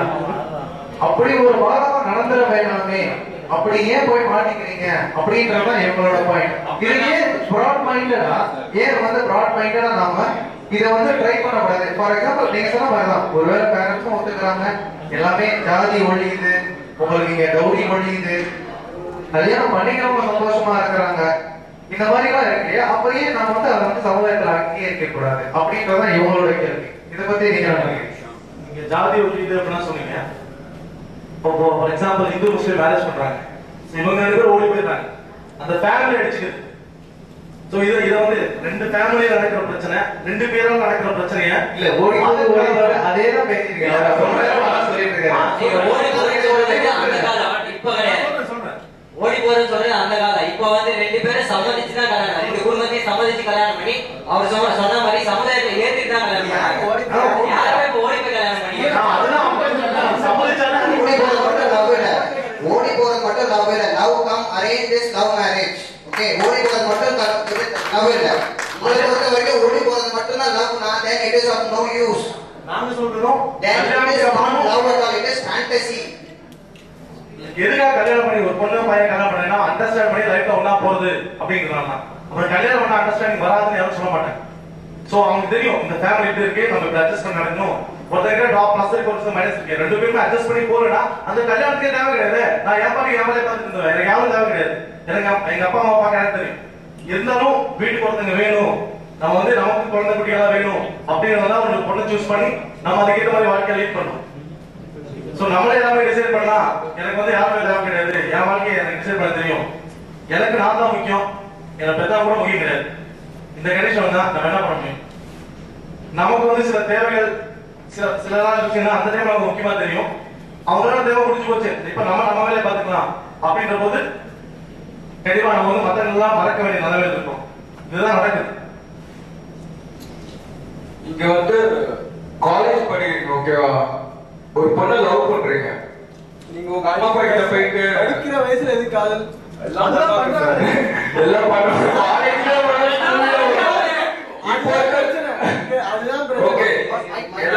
வயசுல படிக்கணும், அதை விட்டு ஒரு நேரம் கொண்டு முடியாது. இப்போ படிக்கிற வயசுல தான் லவ் பண்றாங்க நிறைய பேர். லவ் பண்றாங்க, யாரும் போயிட்டு அம்மா கிட்ட வந்து இந்த பொண்ணு எனக்கு பிடிச்சிருக்குமா நான் லவ் பண்றேன்னு சொல்ல மாட்டாங்க. ஏன்னா வீட்டை விட்டு துரத்தி விட்டுருவாங்க, அம்மா நம்பிதான் வாழ்றாங்க. ஓகேவா? எல்லாம் நல்ல ஒரு சம்பளம் வேலை கிடைச்சோன்னு அம்மா இந்த பொண்ணு எனக்கு பிடிச்சிருக்கு நான் கல்யாணம் பண்ணிக்க போறேன் அப்பயே சொல்றேன். லவ் பண்ணும்போது சொல்றாங்கல்ல, தேவைன்ற போது மட்டும் அம்மா அப்பா வேணும். ஒரு சம்பளம் கையில பார்த்தா அம்மா அப்பா வேணாம், அம்மா அப்பா அது வழி நம்மளே ஏத்துக்கிறாங்க. அதையும் நம்ம புள்ள நம்மளை விட்டு போயிடுவாங்கன்னு சொல்லிட்டு அப்போ உங்க அம்மா அப்பா மேல இருக்கிறது உங்களுக்கு பயம், பாசம் கிடையாது. பாசம் இருந்தா நீங்க உங்க அம்மா அப்பா கிட்ட சொல்லுவீங்க, அம்மா எனக்கு எந்த பொண்ணு புரிஞ்சிருக்கு, நான் கல்யாணம் பண்ணிக்க விரும்புறேன், என்ன சொல்றீங்க நீங்க அப்படின்ற விஷயம் கேட்பாங்க. அதுக்கப்புறம் தான் போய் ப்ரப்போஸ் பண்ணுவாங்க. இல்ல லவ் மேரேஜ் பண்றதால, காதல் திருமணங்கள் பண்றதால என்னென்ன பெனிஃபிட்ஸ் இருக்கு அப்படின்னு நீங்க லிஸ்ட் அவுட் பண்ணணும் இல்லைங்களா? அவங்களுக்கு புரியுற மாதிரி நீங்க சொல்லணும் இல்லையா? என்னென்ன பெனிஃபிட்ஸ் இருக்கு, அதாவது அரேஞ்ச் மேரேஜை விட லவ் மேரேஜ் சிறந்தது அப்படின்றதுக்கான பாயிண்ட்ஸ் நீங்க சொல்லுங்க. நீங்க லவ் பண்றீங்க, வீட்ல ஒத்துக்கலன்னு நீங்க அடுத்தடுக்கிற ஒரே டிசிஷன் என்னன்னா நம்ம கல்யாணம் பண்ணிக்கலாம், வீட்ல ஒத்துக்கல நம்ம ஓடி போய் கல்யாணம் பண்ணிக்கலாம். அரேஞ்ச் பண்ற பொண்ணை வந்து நீங்க எப்பவுமே புரிஞ்சுக்க முடியாது. என்கேஜ் பண்றதுக்கும் உங்க மேரேஜுக்கும் அவ்வளவு கேப் இருக்கு, உங்களுக்கு 1 month 2 month கேப் இருக்கு. அப்ப நீங்க பொண்ணுகிட்ட பேசுறீங்க, அவளை பத்தி புரிஞ்சுக்கீங்க, அவ கேரக்டர் நல்லா அப்சர்வ் பண்ணிக்கிறீங்க, அதுக்கு தகுந்த மாதிரி உங்களுக்கு ஷேர் பண்ணிட்டு மேரேஜுக்கு 2 பேரும் சேர்ந்து வாங்கணும். அது அரேஞ்ச் மேரேஜ். இந்த பக்கம் காதல் திருமணத்துல என்ன பெனிஃபிட்ஸ் சொல்றீங்க, நீங்க சொல்லுங்க. ஓகே, இப்போ நான் லவ் பண்ணிட்டு இருக்கேன். எங்களுக்குள்ள நிறைய பிரச்சனை வராம இருக்கே இருக்குது, எல்லா இடத்துலயும் பிரச்சனை இருக்கும். இப்போ எங்களுக்குள்ள எனக்கு நல்லா தெரியும் என்னென்ன பிரச்சனை வரும், அவ எப்படி ஃபீல் பண்ணுவான், இந்த மாதிரி இடத்துல நான் எப்படி ரியாக்ட் பண்ணும்.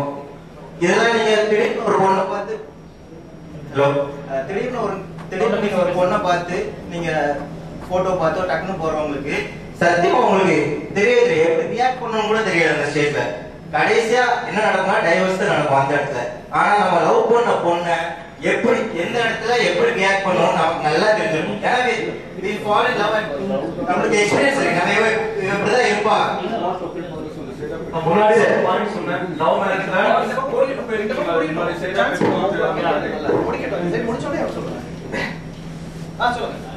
ஓகே, அதான் நீங்க எவ்வளவு பிரச்சனை லைஃப்ல ஏகப்பட்ட பிரச்சனை வரும் கல்யாணத்துக்கு அப்புறம்.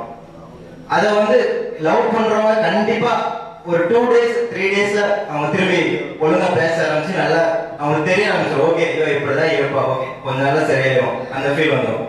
பட் நீங்க அதே இத வேற தெரியாத பொண்ணுக்கிட்ட நீங்க அதை நீங்க கண்டிப்பா பண்ணவே முடியாது, சத்தியமா பண்ண முடியும். சரி, நான் கடைசி ஒன்னே ஒன்று கேட்கிறேன். நான் ஒரு பொண்ணை லவ் பண்றேன், எங்க குடும்பத்து எல்லாருக்கும் பிடிச்சிருக்கு, டோட்டலா கேரக்டர் பிடிச்சிருக்கு, என் கேரக்டர் எல்லாமே பிடிச்சிருக்கு. இந்த லவ் நீங்க ஒத்துக்கவே மாட்டீங்களா? லவ் பண்றதுக்கு முன்னாடி அந்த பொண்ணு தெரியாத பொண்ணு தானே? ஒரு நிமிஷம் தெரிஞ்சுக்கிட்டு தான் லவ்வே பண்ணேன். அரேஞ்ச் பண்றது அதாங்க. ஹலோ, நீங்க போட்டோ பாக்குற பொண்ணு மட்டும் உங்களுக்கு தெரிஞ்சுக்கணும். பக்கத்துல இப்ப நான் போட்டோ கொடுக்குறேன் உங்களுக்கு. ஒரு நிமிஷம் உங்களுக்கு இருக்கணும். நீங்க சொல்லுவீங்களா, நீங்க 1000 வரும் அந்த ஒருத்தங்களை வச்சு பேசுறீங்க, அந்த ஒருத்தங்களை வச்சு பேசுறீங்க. எனக்கு பயிர் சொல்லிட்டு அப்புறம் இங்க இருக்கிற எல்லாரும் என்ன நான் சொல்றது உங்களோட பர்சனல் விஷயத்தை பேசுறீங்கல்ல, சமுதாயத்துல எது வந்து ப்ராப்ளமா இருக்கு அவர் ஒரு உதாரணம் கேட்டிருக்காரு, அந்த இதுக்கு நீங்க உங்களோட கருத்து சொல்லுங்க. அவர் என்ன சொல்றாரு, அவருக்கு ஒரு ரோடு போயிருக்கு, அப்படி ஒருத்தரா வர்றதுதாங்க சமுதாயம். இவ்வளவு நேரமா அதுதாங்க சொல்லிட்டு இருக்கேன். ஒருத்தரா வர்றதுதாங்க சமுதாயம். நீங்க தாங்க போய் வைக்கணும் சமுதாயத்துக்கு லவ்னா என்னக்கு. இல்ல, ஏன்னா முன்னாடி நம்ம பேசின மாதிரியே நம்ம எடுத்தோம் போதோன்ற மாதிரி அதெல்லாம் முடியாதுப்பா, எங்க சைடுல நான் வந்து பேசுறோம் அப்படின்னு இருக்கக்கூடாது. இப்ப ஒரு சினாரியோ சொல்றாரு, இப்ப எனக்கு ஒரு பொண்ணு பிடிச்சிருக்கு, நான் பேரண்ட்ஸ் சொல்லியிருக்கேன், பொண்ணு பிடிச்சிருந்தா அவங்களும் அக்செப்ட் பண்ணிக்கிட்டாங்க, எல்லாருமே ஹாப்பி. இந்த இதை எதனால நீங்க வந்து பிரச்சனைக்குரியதுன்னு நினைக்கிறீங்க? இது நான் மட்டும் கேட்கல, நிறைய பேரோட கொஸ்டின். மெயின் ரீசன் என்னன்னா நம்ம ஒத்துக்கலைன்னா நம்ம பசங்க நம்மளை விட்டு போயிடுவாங்க, நம்மளை விட்டு போயிடுவாங்க. ஒரே ரீசனால தான் அவங்க இது பண்ணிக்கிறாங்க, மனப்பூர்வமா ஒத்துக்கிறது கிடையாது. ஒண்ணுதான் தெரியுது, இந்த பக்கம் வேகம் இருக்கு. உங்களுக்கு வந்து ஒரு சின்ன விஷயத்த கூட அக்செப்ட் பண்ணிக்கிற ப்ராட் மைண்ட் கண்டிப்பா கிடையாது. அப்படி சொல்லக்கூடாது. இப்போ பேரண்ட்ஸ் வந்து அக்செப்ட் பண்ணிட்டாங்கனாலே அது லவ் மேரேஜ் கிடையாது, அரேஞ்ச் மேரேஜ் ஆயிடும். பேரண்ட்ஸ்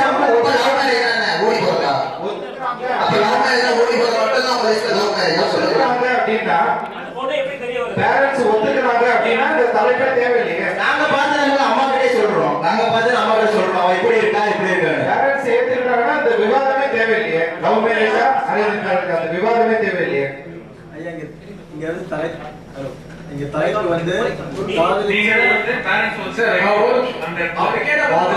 காதலிச்சு ஓடி போனவங்க ஓடி போய் கல்யாணம் பண்றவங்களுடைய வாழ்க்கையில வர பிரச்சனை பத்தி நம்ம பேசல. காதல் திருமணத்துல நீங்களே சொன்ன மாதிரி சொசைட்டில வர பிரச்சனைகள் மட்டும் பத்தி பேசுவோம். இதே ஒரு பச்சைப்படுத்தி அதுக்கப்புறமா அதை பத்தி பேசணும்னு வைங்க, நியாயமா காதல் ஓகே. நீங்களே வந்து வேற வழியே கிடையாது, ஒரு பர்டிகுலர் ஸ்டேஜ்ல நீங்க கல்யாணம் பண்ணி வச்சவங்கள காதலிக்கு தான் செய்றீங்க, கரெக்டா? ஒண்ணு அது ஒரு மெத்தட். ஓகே, இங்க என்ன பண்றோம், நாங்களா பாக்குறோம், எங்களுக்கு பிடிக்குது, கம்பேட்டிபிளான்னு செக் பண்ணிக்கிறோம். நாங்க வந்து நம்மளுக்குள்ள நிறைய பிழைகள் சில நேரம் வந்து எல்லாரும் சொன்ன மாதிரி எல்லாரும் சொன்ன மாதிரி ஆரம்பத்துல ஓகே நீங்க வந்து நல்லவர் வல்லவர் அப்படின்னு காமிக்க ட்ரை பண்ணுவீங்க. அதை மீறி நீங்க உங்களுடைய குறைகளையும் பகிர்ந்து நல்லா புரிஞ்சுக்கிட்டு அதுக்கப்புறமா கல்யாணம் பண்ணிக்கிட்டீங்க அப்படின்னா உங்க வாழ்க்கையில பிரச்சனை இருக்காது. அது தவிர காதலிச்சவங்க வந்து வீட்டுல அக்செப்ட் பண்ணிட்டு அது அரேஞ்ச் மேரேஜ் அப்படின்னு எடுத்துக்கிறது வந்து குதர்க்கம். சரிங்களா? நான் நியாயமான பேச்சு கிடையாது. நம்ம என்ன பேச வந்திருக்கோம், காதலிச்சு பண்ற கல்யாணத்துல வர ப்ராப்ளம் அண்ட் வர பெனிஃபிட்ஸ் என்ன அப்படிங்கறத பத்தி பேசுவோம். நீங்க காதலை பச்சைப்படுத்துறதுலயே புரியாது. நீங்க என்ன சொல்றீங்கன்னா இப்போ காதல் திருமணத்தை பேரண்ட்ஸ் ஏத்துக்கிட்டவங்க அந்த பிரச்சனை எல்லாமே முடிஞ்சிருச்சு, அதுக்கப்புறம் மகளம் போட்டுருவாங்க அப்படின்னு நினைக்கிறீங்க? இல்ல காதல் திருமணத்தை பெற்றோர் ஏத்துக்கிட்டதுக்கு அப்புறமா என்ன பிரச்சனை வரும்னு என் லைஃப்ல நான் எக்ஸாம்பிள் சொல்றேன். இப்ப நான் வேற கேஸ்ட், என் வைஃப் வேற கேஸ்ட். ஆனா என் மேரேஜை என் பேரண்ட்ஸ் அக்செப்ட் பண்ணிட்டாங்க, கல்யாணம் நல்லபடியா முடிஞ்சிச்சு. ஆனா இன்னைக்கு வரைக்கும் என் வைஃப் வீட்ல இருந்து யாரும் எங்க ரிலேஷன்லயோ எங்க குடும்பத்துல நடக்கிற ஃபங்க்ஷன்லயோ வந்து மிங்கிள் ஆக முடியாது. ஏன்னா அவங்க வேற கம்யூனிட்டி வருவாங்க. ஆனா வந்து ஒரு அந்யோன்யமோ ஒரு நெருக்கமோ வந்து கிடையாது.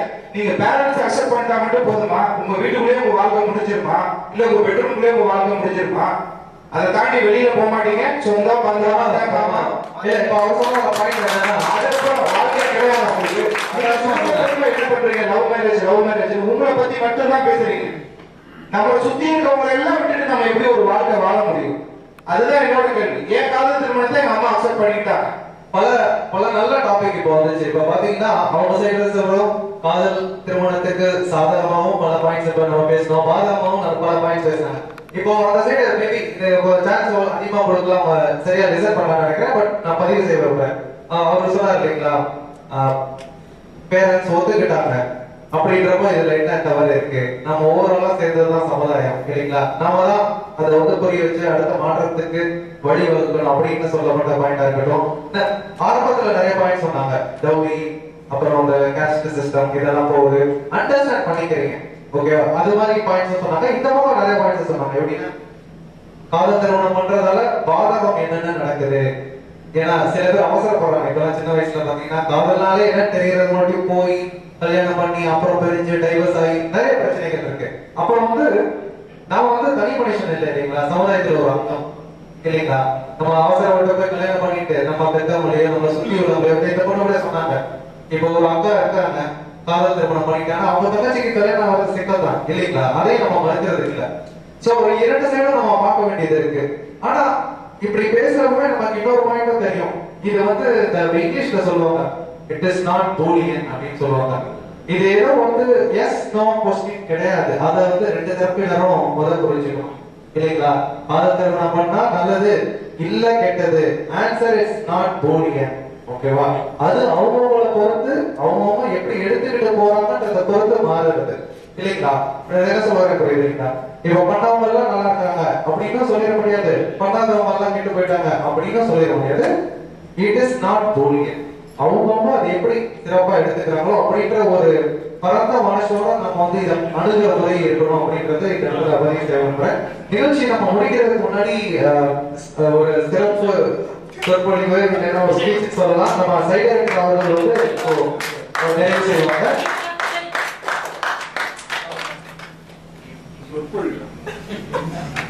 இரண்டு வார்த்தைகள்.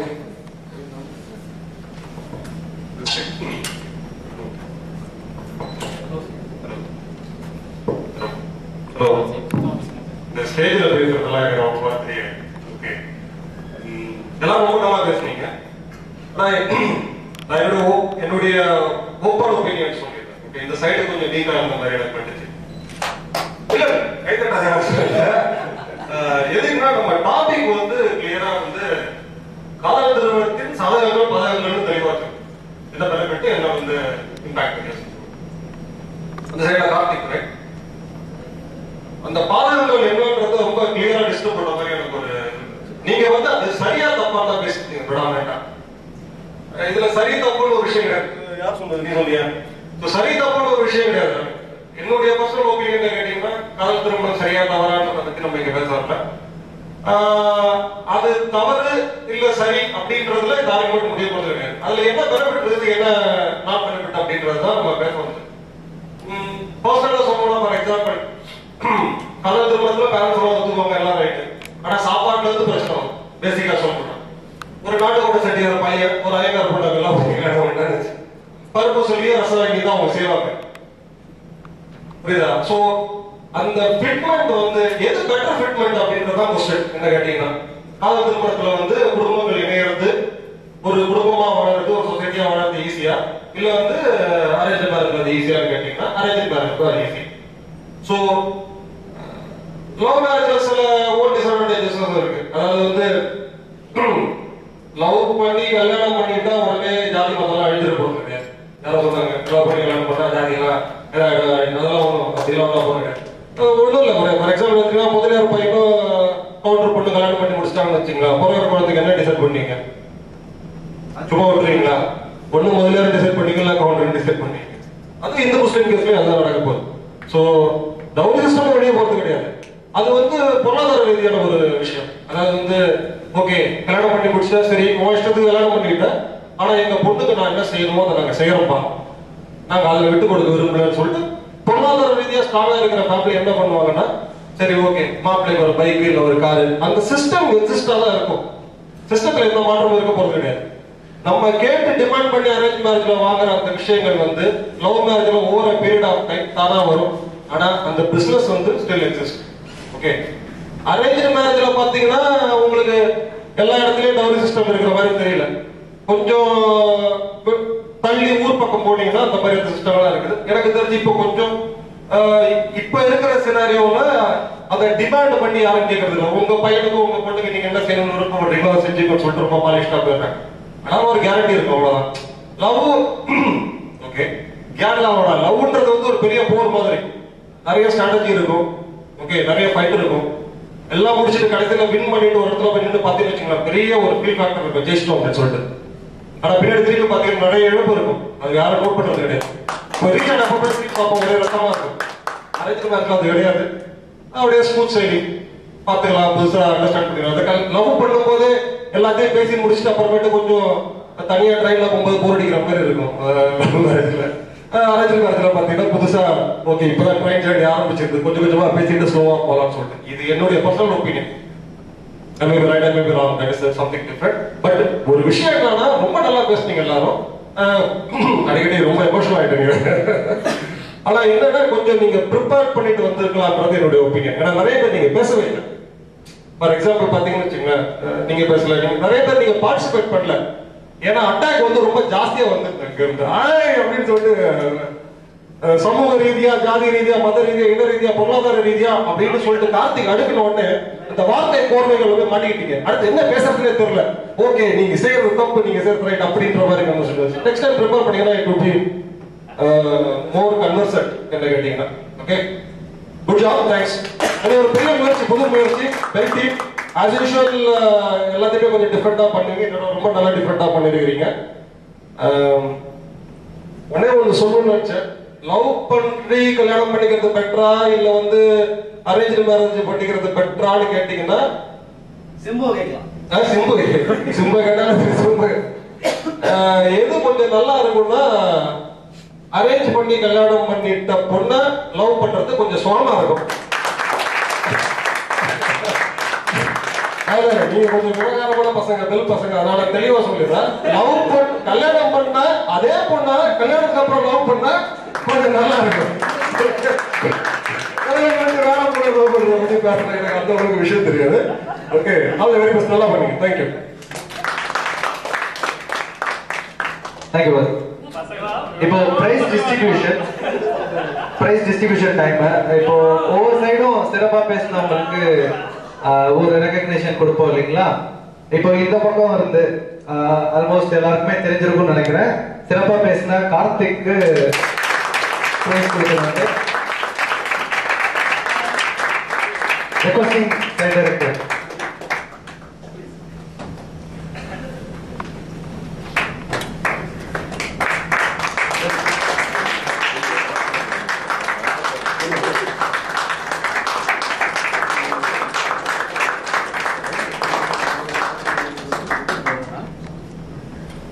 அதே மாதிரி இந்த பக்கம் பாத்தீங்கன்னா ஒரு 4-5 பேர் நல்லா பேசினாங்க.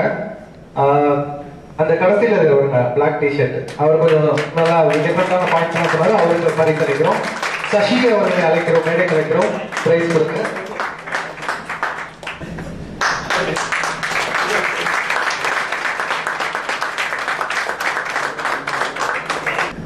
ஸோ அற்புதமான தலைப்பு, பயங்கரமான பாயிண்ட்ஸ் எல்லாம் இன்னைக்கு பேசணும். ஸோ நிகழ்ச்சி நிறைவுக்கு வந்திருக்கிறோம். மற்றும் ஒரு சுவாரஸ்யமான நிகழ்ச்சியில் உங்களை சந்திக்கும் வரை விடைபெறுவது உங்கள் விஜயகுமார். நன்றி, வணக்கம்.